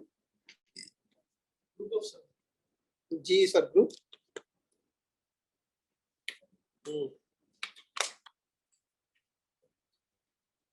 Why only 7? Why not 77?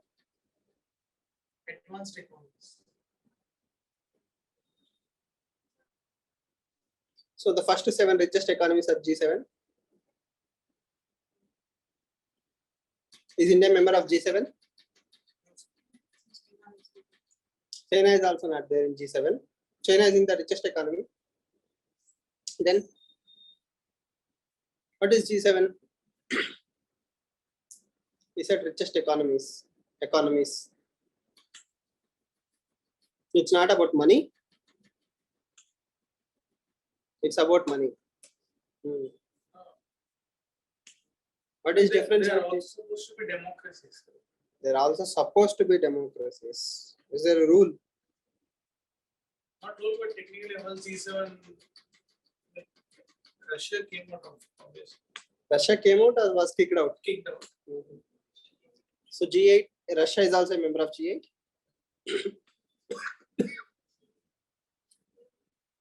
So when you read newspapers, at least pay the basic attention. Like what is G20, G7, G8? Is India a member of G4?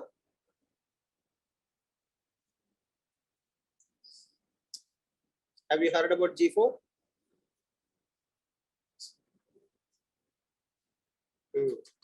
So tomorrow tell me whether is India a member of G4 and G7.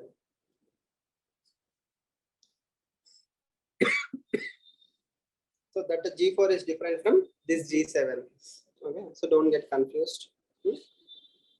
See, at least you should be familiar with the terms. That is the only intention here, not to test your knowledge.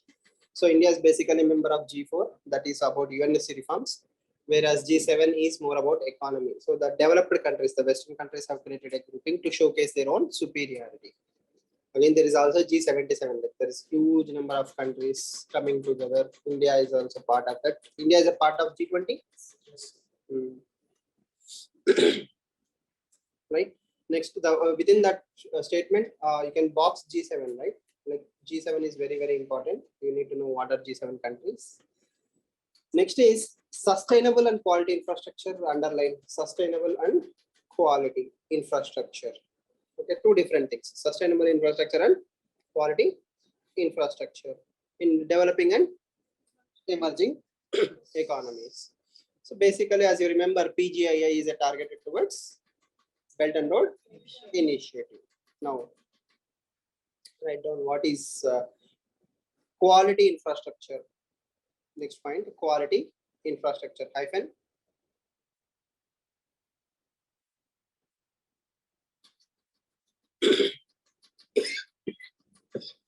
Projects that are economically viable. Projects that are economically viable with transparent disclosures.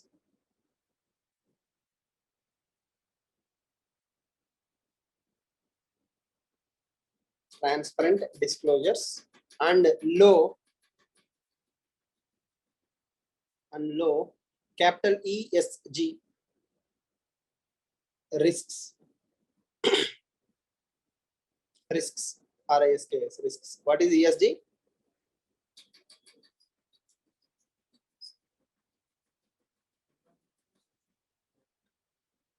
Environmental, social and governance risks. ESG means environmental, social and governance risks.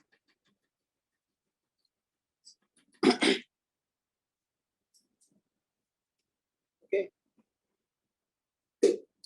What is the indirect message there? PGII is saying we focus on sustainable projects which are environmentally friendly, socially. That means we are not creating hazard for the local environment, and also governance risks are limited. That means it doesn't matter which country or which government is going to come into the power, the project should be viable. Okay.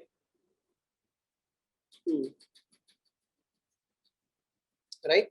So as I mentioned, you need to remember PGII is a critic towards Belt and Road Initiative. So China won't look, sit idly, right? China will also try to update its BRI game by saying even BRI projects are sustainable, green, and environmental friendly, so on and so forth. Okay. Next, it aims to attract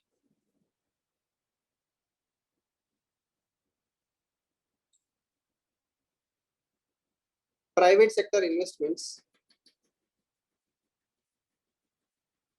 Private sector investments. Private sector investments using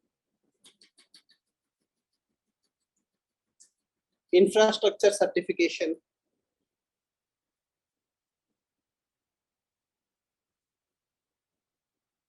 Infrastructure certification from Blue Dot Network.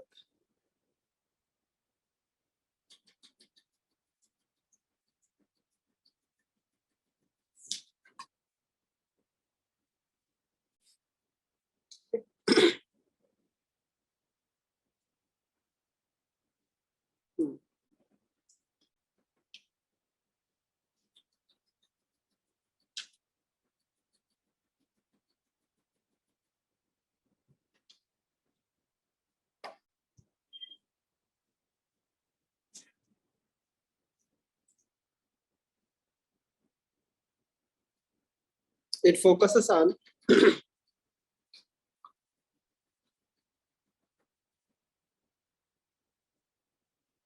gender equality,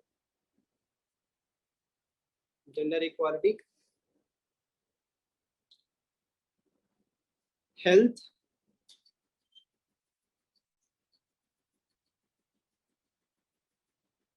health security,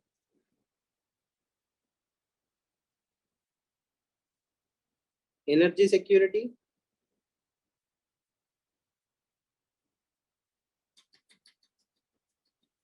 digital connectivity,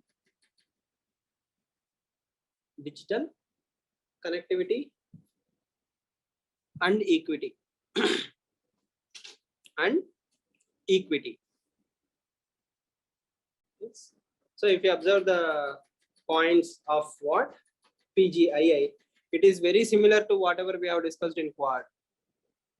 What is Quad trying to do? Quad is trying to promote infrastructure. Quad is trying to promote trade. What is PGI trying to do? Same thing. It's like the Santosh Dhaba menu, right? Yes or no? There are so many paneers. Everything is same. End of the day, whatever you order, he will bring only what he knows. Yes or no? Because we don't know what does veg kolhapuri means. Nobody went to Kolhapur. I don't know what is what. So he will still bring the same same old dish. In the same way, everything that is happening in Indo-Pacific has the same common themes. IPEF, same. Quad, same. SCRI, same. CDRI, same. Everyone is working on two things. One is supply chains. The other one is bringing in infrastructural investments, better infrastructure. Okay. One small change here is energy security and connectivity. But again, they are there in Quad also. We are also working energy. Explicitly, we did not say energy security, but obviously energy security is a part of bilateral agreements. And digital connectivity. In Quad also, we had emerging technology, 5G technologies, sharing of technology between 5G. So here, what India can do? Digital connectivity. That means how do you, let's say, CoWIN platform or UPI. UPI is the best example. The world needs UPI. India is promoting UPI. UPI is a grand success in India. Okay. Throughout the country, we are so used to UPI.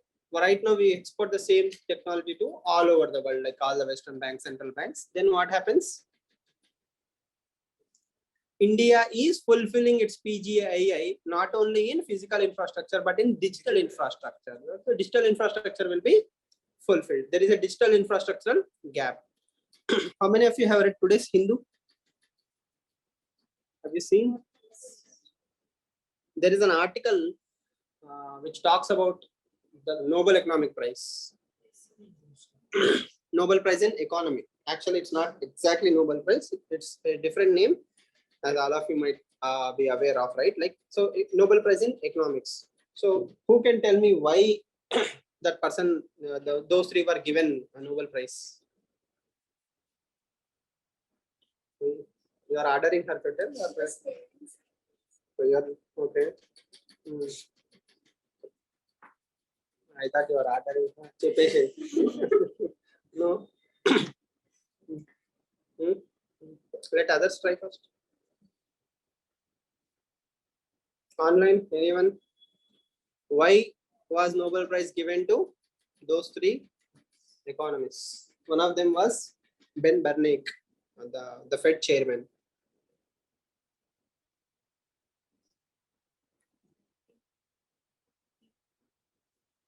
In Ukraine, that is peace prize, right? Ukraine peace prize. I'm asking about economics.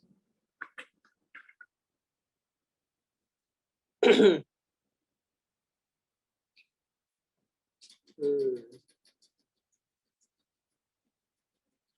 didn't read that article. Newspaper only. But economic Nobel Prize came around 1 week ago. So last 1 week also did not read newspapers. You read. And then? Among? No idea whatsoever. You didn't read. Not my cup of tea. Today you read. Bank run, you read article? You did not. But you read the heading. Okay. You did not read. You read that article. Research of bank and financial crisis they refer to. Yes.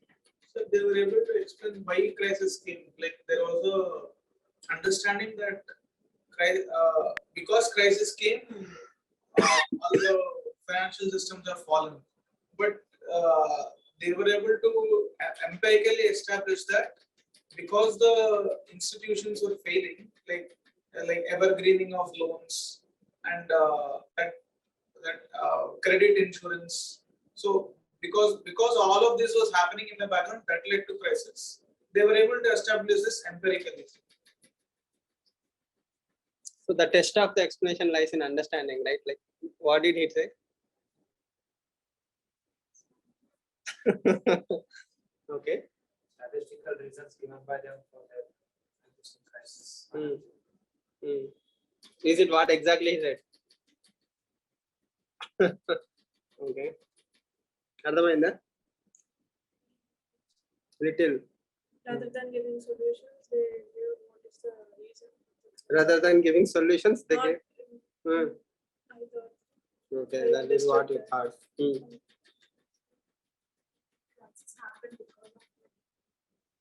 Crisis happened because of giving loans, not the other way around. Okay.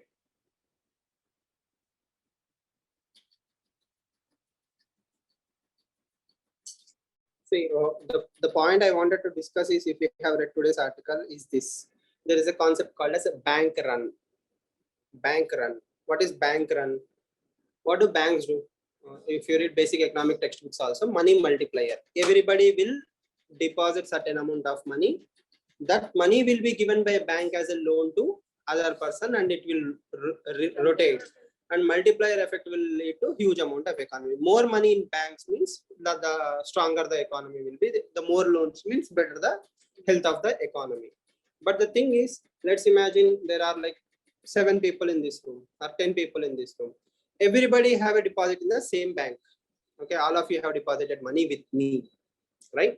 Then everybody demanded the money on the same day.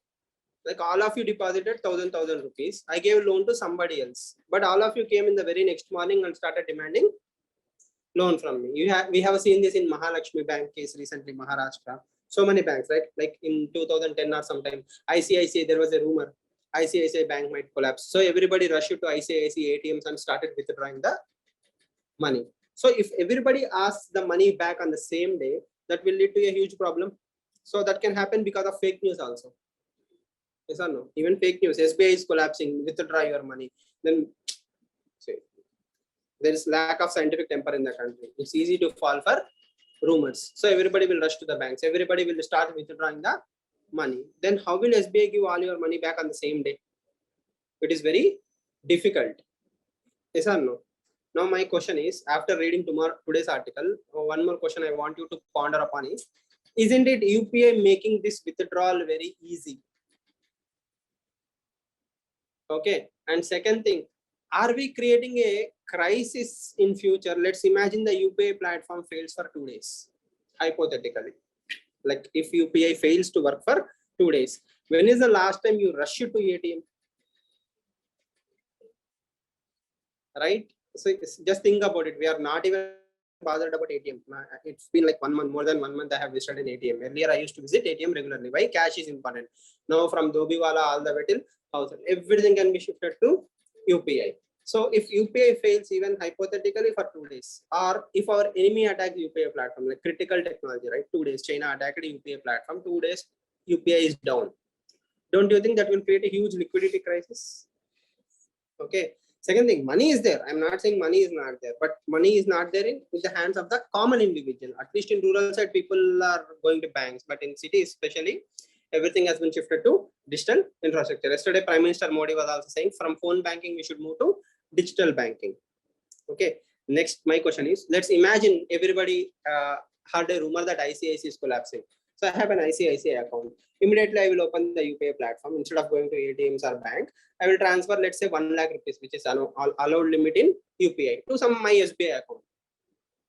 So that is putting a huge pressure on ICICI. But the thing is it actually going to affect ICICI? Because it's only numbers, right? ICICI do not actually have to transfer all that money to SBI. That liquidity may not be there with ICICI. Are we creating new kind of complications? Or is the limit of 1 lakh actually going to help the economy to avert bank runs? I can go to bank, I will withdraw 5 lakh rupees. Everybody is withdrawing 5 lakh rupees. That 5 lakh now came down to 1 lakh. So isn't it UPI actually helping to solve the bank run problem? Yes or no? Why will you go to bank? Very few people will rush to the bank. The moment you heard the rumor, you transferred 1 lakh. At least 1 lakh is safe. So you are postponing the rumors or delaying the rumors. Then you see how it's all fake news only. You will transfer back down back to ICICI. Nothing has happened. So with the changing technology, even bank runs are going to change. Or how banking will function will change. So all these things you have to at least put in your brain. You may not make any sense to you because it's like beyond what is needed for you, but at least it will give you a thought process. Why those people were given Nobel Prizes? If you read the Nobel explanations, most of the times it will look like common sense. Even I know this. Okay, you know it today because they researched it way back in 1970s and 80s. Okay, in spite of all these things, we have to also question one thing. Why couldn't we solve the 2008 crisis? Why did we allow the 2008 economic crisis to happen? If we have actually learned the lessons of 1939, 1929, we should have avoided 2008. Okay, and the same Ben Bernanke, the person who won the Nobel Prize, few weeks before the 2008 economic crisis, he made a statement saying the financial health of economy is USA is very fine. Subprime crisis is not going to happen. Don't worry. Within few weeks of his statement, the entire economy collapsed. So, economies are not weather forecasts. They're two different departments. So economists should not give out theories, predictions. Okay, this will happen, that will happen. So that is why whenever you hear something in the newspaper, like Indian economy will grow at 6%, 5%, 4%, that is just a forecast. That is not true story. So, like next point.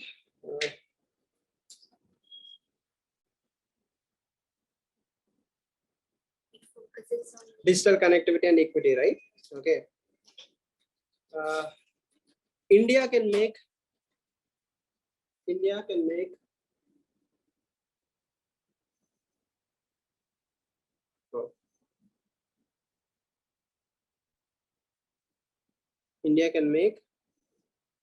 meaningful contributions. India can make meaningful contributions only in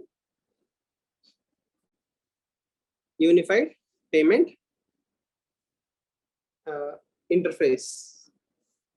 Strike off only. India can make contributions in Unified Payment Interface, UPI. Right.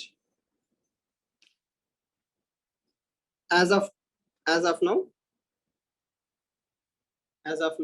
next point, as of now, India is examining the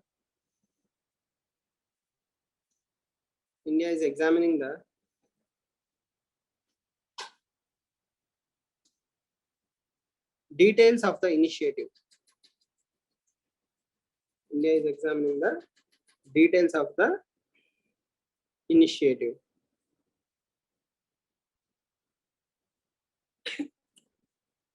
Okay.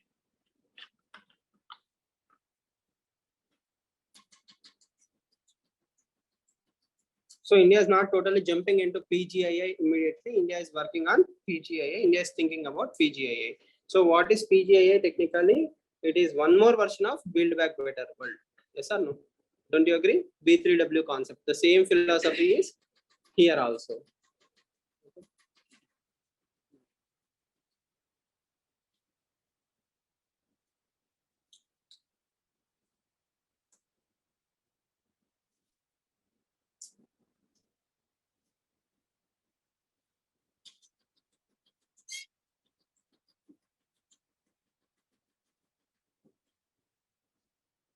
Next, way forward or way ahead.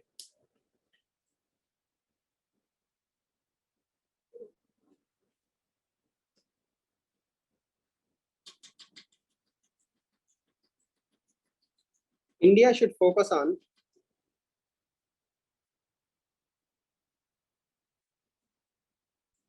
modernizing connectivity. India should focus on modernizing connectivity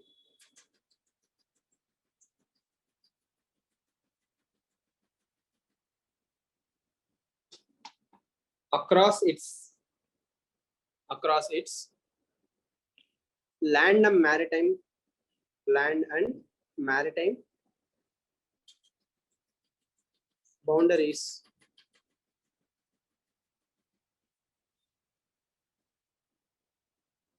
with its neighbors,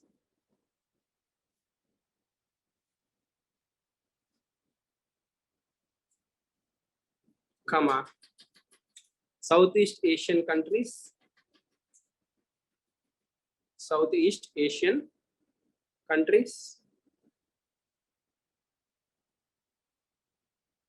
and Gulf.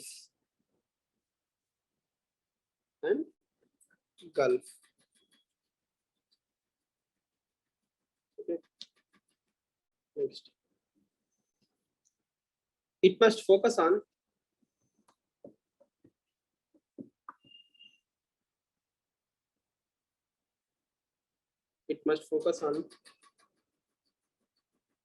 discussing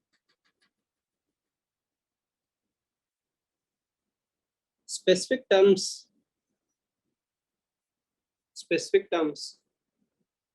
for individual projects.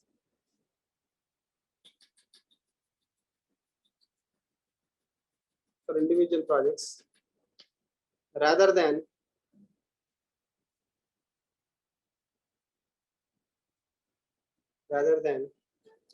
a binary response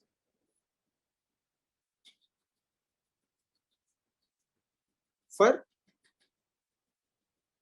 PGII or BRI as a whole. Binary response means yes or no.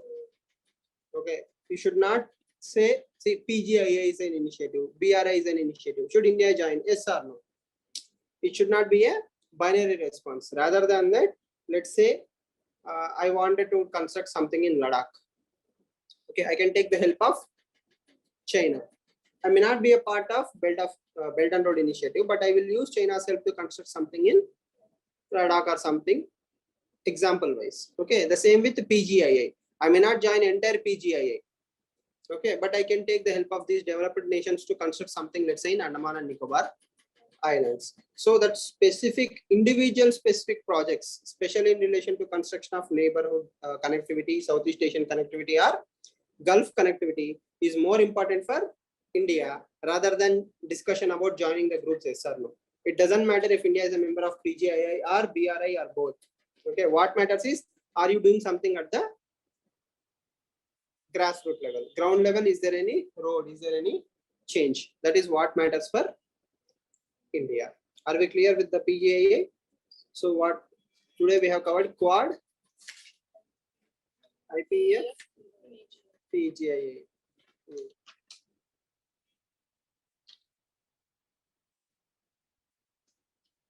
So all three same only, right? Any difference?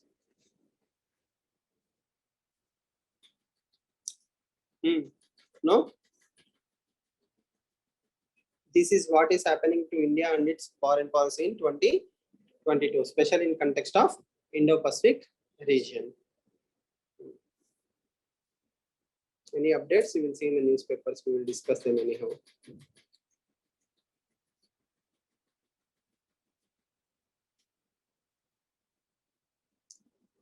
Last but not the least, write down next point, next topic.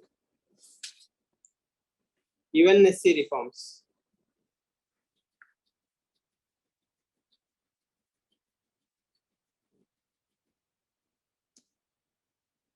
What is UNSC? United States United Nations Security Council. Is it nations or states? Sure. How many countries are there in UNSC?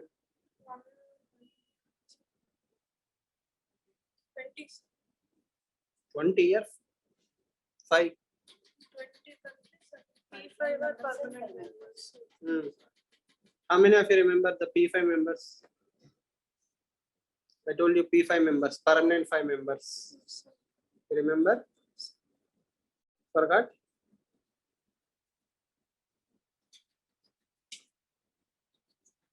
Amog, you forgot.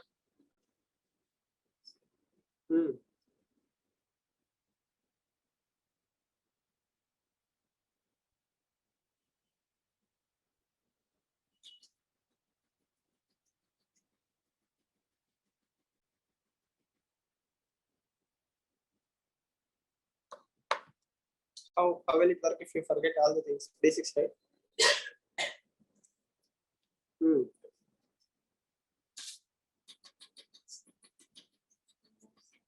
Sorry? India? India wants to enter, but China is opposing. Is that what UNSC we have discussed so far? Okay. Countries are asking for reforms. Okay.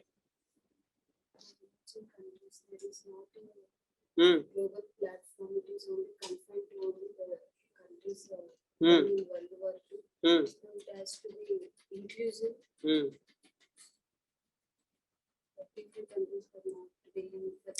Okay, so before I tell you all these things, you have some amount of knowledge, but not total knowledge, right?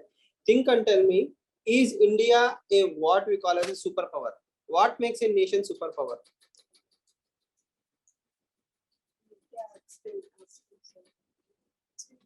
Not only economy. Is India what we call as superpower? What makes a country superpower? Money. Money makes a country superpower. Is Russia a superpower? It was. It is or was? Was not today. Russia thinks that it is a superpower. Okay. Okay. What are the other requisites? Let's go back to the beginning class. Let's say America has superpower. What are the 3 things that America have? Do America have soft power? Does America have soft power? Okay. Do America have hard power? Soft power, you are not sure.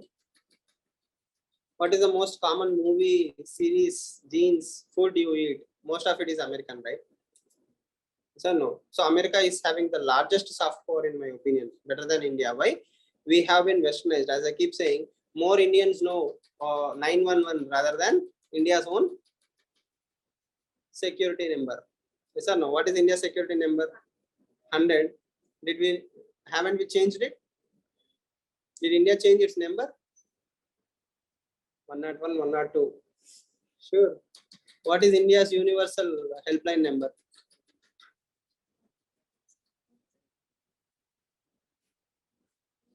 What is America's helpline number? Yes, isn't it soft power? Okay, your brains have been washed nicely by USA, movies, the food we eat, the companies we see, the brands we see, the dress we wear, everything is American influence, right? So America has a good soft power, hard power. Okay, and soft power can be brought through money power. So is America powerful money wise, defense wise, like hard power wise? Yes, soft power. Yes. And lastly, with soft power comes sphere of influence. Okay, is America powerful in West Asia? If you look at, close your eyes and think of the world map. Is America powerful in Europe?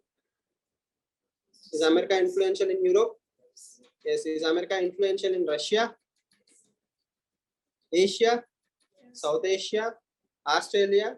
Tell me where America is not there. America is there everywhere in one way or the other. Even North Korea loves America, right? Everywhere. The one thing that North Koreans will make sure is they need attention of USA very desperately. Yes or no? They don't care if India is recognizing them, China is recognizing them. They need the recognition of USA. They will directly message Donald Trump, oh, please look at us. We are launching a nuclear weapon. Everybody wants American attention. Even Russia wants American attention. So that is where we technically call a country as a superpower, where your influence is there, money is there, hardware is there, soft power is there, and overall influence is there. Okay. In the same breadth of USA, we cannot say any other country. China, I can show you places where China is not even welcome, especially India, right? Okay. Yes or no? It's not as equal as USA. You still hesitate to use the Chinese products. Like even if you see the government rules, e-commerce websites, you have to bring something called as country of origin. You have to mention country of origin. We hate Chinese projects, mobiles, but we love American mobiles or American technology, right? We don't complain against America. Let's say we are worried about Xiaomi, MI company stealing data from Indian users, but we happily give the same data to Facebook, Instagram, and WhatsApp, which are all American companies. So mindset wise, we have zero issues with giving data to US, but we have every problem to give data to China. How does that work? Both are not Indians, right? As an Indian, if your data is important, you should store your data only in India. You should give it to Indian companies, but you don't have zero issues with giving to USA companies, but you have a lot of issues giving to Chinese companies. What does it make a difference? Like once your data is out, it's out. There are no saints, right? Everybody is a corporate company. They want to make money out of your, yes, right? Yes, again, as you were saying, Hollywood, right? If you see the movies, every alien, superhero, everybody lands only in USA. They not even by accident, they will land up in some other country. Yes or no? Aliens, where will they land? USA. Superheroes, they also land in USA. Even meteors hit only USA. All good things, bad things only USA. It does not happen anywhere. Yes. And yesterday there was a social media storm. A Spanish country, a Spanish newspaper published India's trade rise. Snake charmer. A snake charmer is sitting and he's blowing the wind, and our economy is rising. So people still think India as a country of snake charmers. That means our soft power did not reach USA adequately. Yes or no? So what I'm trying to tell you is being a superpower is not easy, and it takes a huge amount of money and investments. Billions of dollars have to be spent. Right now, China is trying to emulate it, but China has sunk too soon for its own good. China started facing its own problems. In this mix of drama, where one power is headache, I am mixing 5 powers. Okay, they are the permanent 5 members. Okay, USA, France, Russia, China, China, Brazil, and sorry, not Brazil, US, UK, US and UK. US, UK, China, Russia, France. Okay, 5 members. And if you observe it, USA and Europe, they represent the USA and Britain, they represent the old order, old world order. Okay, France is also old world order. So 2 countries from Europe, Britain and France. Okay, and 2 countries from Asia, that is China and Russia. Whereas 1 country from North America. What about South American? Not a single country is representing South America. Okay, Australia as a continent has been ignored, and Africa is in blind spot. Nobody even bothers about Africa. So technically 3 continents are not there in permanent members of United Nations Security Council. South America, Australia, Africa. Continents are missing. Forget countries. Okay, and then the regions like Southeast Asian region, the entire region is missing. So when so many countries are missing from what the UNSC membership, can we call it as a true global representative institution? No. So UN have 15 members, 5 permanent and 10 rotating members. Okay, we have 10 non-permanent members and 5 permanent members. But the battle is all about the 5 permanent members. Okay, that is point number 1. Second thing, the name says Security Council. It is the apex body for global security. That means anywhere any security threat is happening, who should be the first responder? United Nations Security Council. It should impose sanctions. It should punish the countries. It should send, army or something. At least it should warn the country not to do this. Okay. Let's say some African country is attacking some other African country. UNSC should be able to send the peace troops, resources, stop the war, threaten it, whatever. Okay. But the problem is, if the P5 members themselves are violating the international rules, right now, Russia-Ukraine war. Russia is a big player. Russia is violating global security. It is creating a global security problem. And who is supposed to solve that problem? Russia itself is supposed to solve that problem. You are the aggressor. You are the problem solver. How does that work? And in UNSC, if I bring a resolution right now saying Russia should be sanctioned, Russia will say, no, that is Russia's veto power. The advantage of P5 members is veto. If a sanction is being brought into the 15-member house, 14 members are saying, yes, Russia should be punished. Russia did a wrong thing. And 1 country is Russia. It will not vote against itself, right? Like Russia will say, no, this bill will not pass. Then the bill will be dead. Then why do we have a UNSC to have snacks and have coffee, right? Okay, or at least to tell the world that, oh, we tried. Yes. If China is doing the same thing, 14, let's example wise, 14 countries will say yes. China will say no. Then the bill is dropped. And forget the 10 countries who are non-permanent members. Russia and China will always vote in their favor, right? Russia will never vote against China. China will never vote against Russia. Or a maximum it will abstain. India is not there. Britain, USA, and France are one batch. They three will vote against Russia. Russia will say no. China will say no. Then the bill is dead. Yes. So because of all these dramas, the world security is in the jeopardy. If you see the global conflict report right now, global conflicts are increasing, and most of the times these increase in poor and developing areas like Africa, Middle East. Most of the global conflicts happen only in these regions, Africa or Middle East and around Eurasian region. Okay, Yemen, Syria, Africa, the upper coast. Okay, why? Because they don't have a representation and they are least bothered. And most of the times it's a proxy war. What is a proxy war?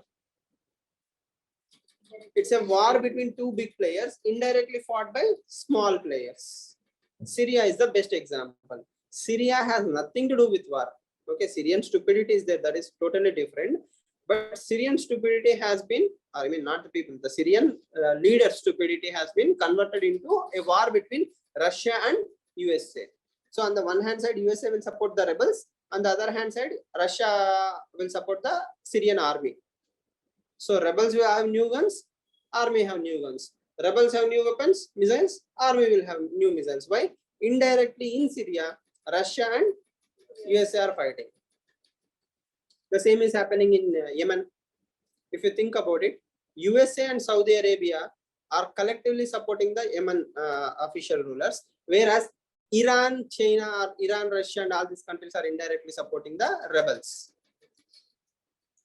Okay, so Yemen is suffering. Who is the problem creator? USA and Russia, or USA and Iran, big countries. Small neighbors will suffer. Same is with Syria. Same is happening in Ukraine right now. Best example is Ukraine in your own eyes, in front of your eyes. Russian army and USA army are indirectly fighting in Ukraine. Who are dying? Ukrainian people. Why couldn't the UN solve this problem? Because again, UNSC is a damn failure. Okay, and there is also a concept called as moral authority. People who live in glass houses should not throw stones at others. Okay, for all the moral preaching that West brings, Europe or Britain, France or USA, none of them made even a single sound when USA was dropping bombs on Saddam Hussein government. Okay, or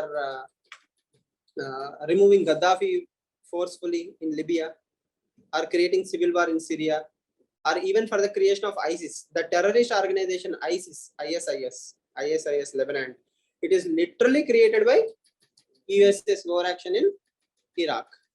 Okay, and nobody made a single sound. Yes or no? Who created Taliban? Again, USA, right? Al Qaeda, USA. So the world's largest developer has created all these problems. In spite of all these things, they still believe that they have the moral high ground. They have the positive things. They can do whatever they want to in the world. Because of all these things, UNSC is one more global failure. Just like UN, WTO, UNSC is also a failure. So that is why the rules that are created in 1947 no longer truly represent the present world. Okay, who is king in Europe right now? Who calls the shots in Europe? Is Britain powerful? Britain is having its own problems, right? France is okay. France is also not respected. Germany is the only country which actually have some influence in European countries. When Mediterranean crisis was happening, refugee crisis was happening, Germany has some kind of say. So indirectly, Germany is considered as a de facto power in Europe today. Whatever Germany says, others will follow. That is a position, but comparatively better. Okay, in Africa,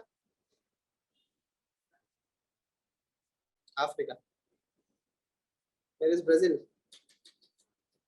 Brazil is in South America. We are talking about Africa. Which country in Africa is powerful? Egypt. Egypt is in South Africa. Where is South Africa? In South America. In South of Africa. Which country is more powerful in Africa?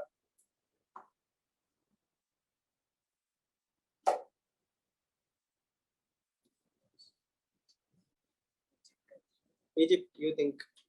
What about South Africa? Then the surprise player, Namibia. No, that is good in cricket, not in real. Okay, in Nigeria. Nigeria is a poor nation. Yes. When you have free time, make sure you Google Nigeria city capital. Okay, so it's as good as Bengaluru. Okay, so Nigeria is also a contender for permanent membership in Africa. So within Africa, there is a huge discussion. Okay, next, as I told you, if we have to change UN, there are 4 big players. They are the immediate beneficiaries of the change. If UN permanent 5 members change, there are 4 ready players, G4 countries. Who are the G4 countries? India, Japan, Germany, and Brazil. India, Japan, Germany, and Brazil. These are G4 countries. So if ever there is a G4 reform, P5 reform, these 4 countries will be in the first 4 seats.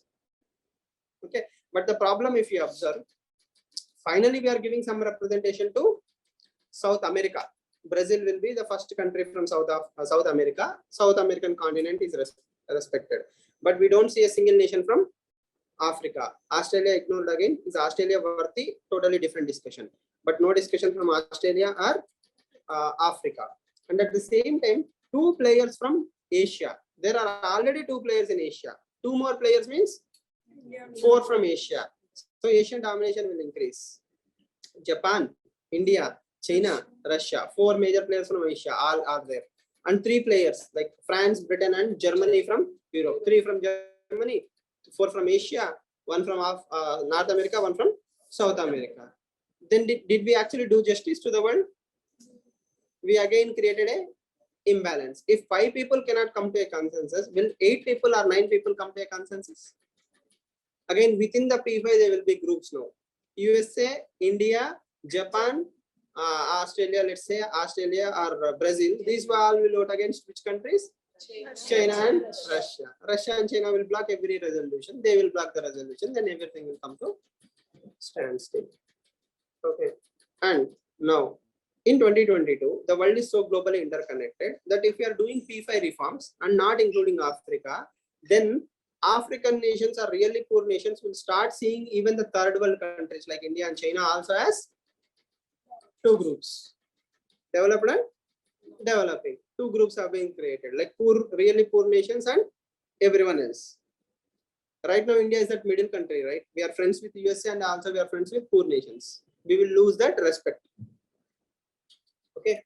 Among all these complications, is it really worthy to amend or to make changes to UN? Will it solve the problem or will it create new problems?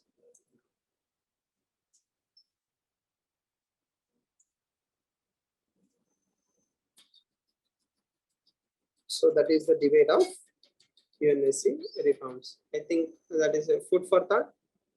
Just keep thinking on these points. Tomorrow we'll go for the notes. Okay. Do you think it will solve the problems or create more problems? Both. Tell me one scenario where it will solve the problem. As we already see that Russia and China as one group and remaining 3 of people as another group. If they take any stand, it will be maybe it will be favor to this group and opposing China and Russia. Then that is exactly the problem, right? Already there is an imbalance. China and Russia 1 batch, rest of the 3 countries 1 batch. Then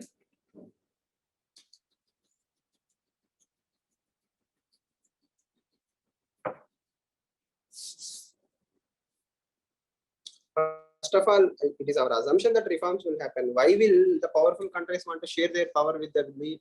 Why will China want its enemy, India and Japan, to be in the P5?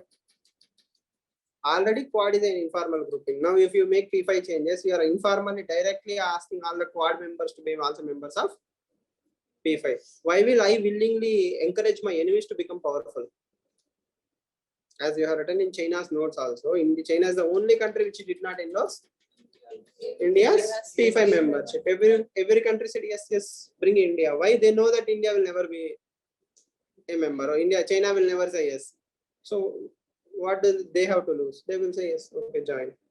Okay, there is also a counter group called as Coffee Club. Okay, a group of countries which do not want changes in P5 memberships. Next example, Pakistan. Pakistan is waiting. When will I say no? India member, no. First it will say no, then ask which group, no. Right? It doesn't matter. Pakistan will not be happy for India to be a member of P5 members. It also wants to be a P5 member. It's a superpower. So that is a sad state of affairs. Okay. So P5 reforms for next, I don't know how many years it will be there. It is not going anywhere because, as I said, global consensus is a difficult object to achieve, but we have to try for global consensus on P5 reforms. Clear?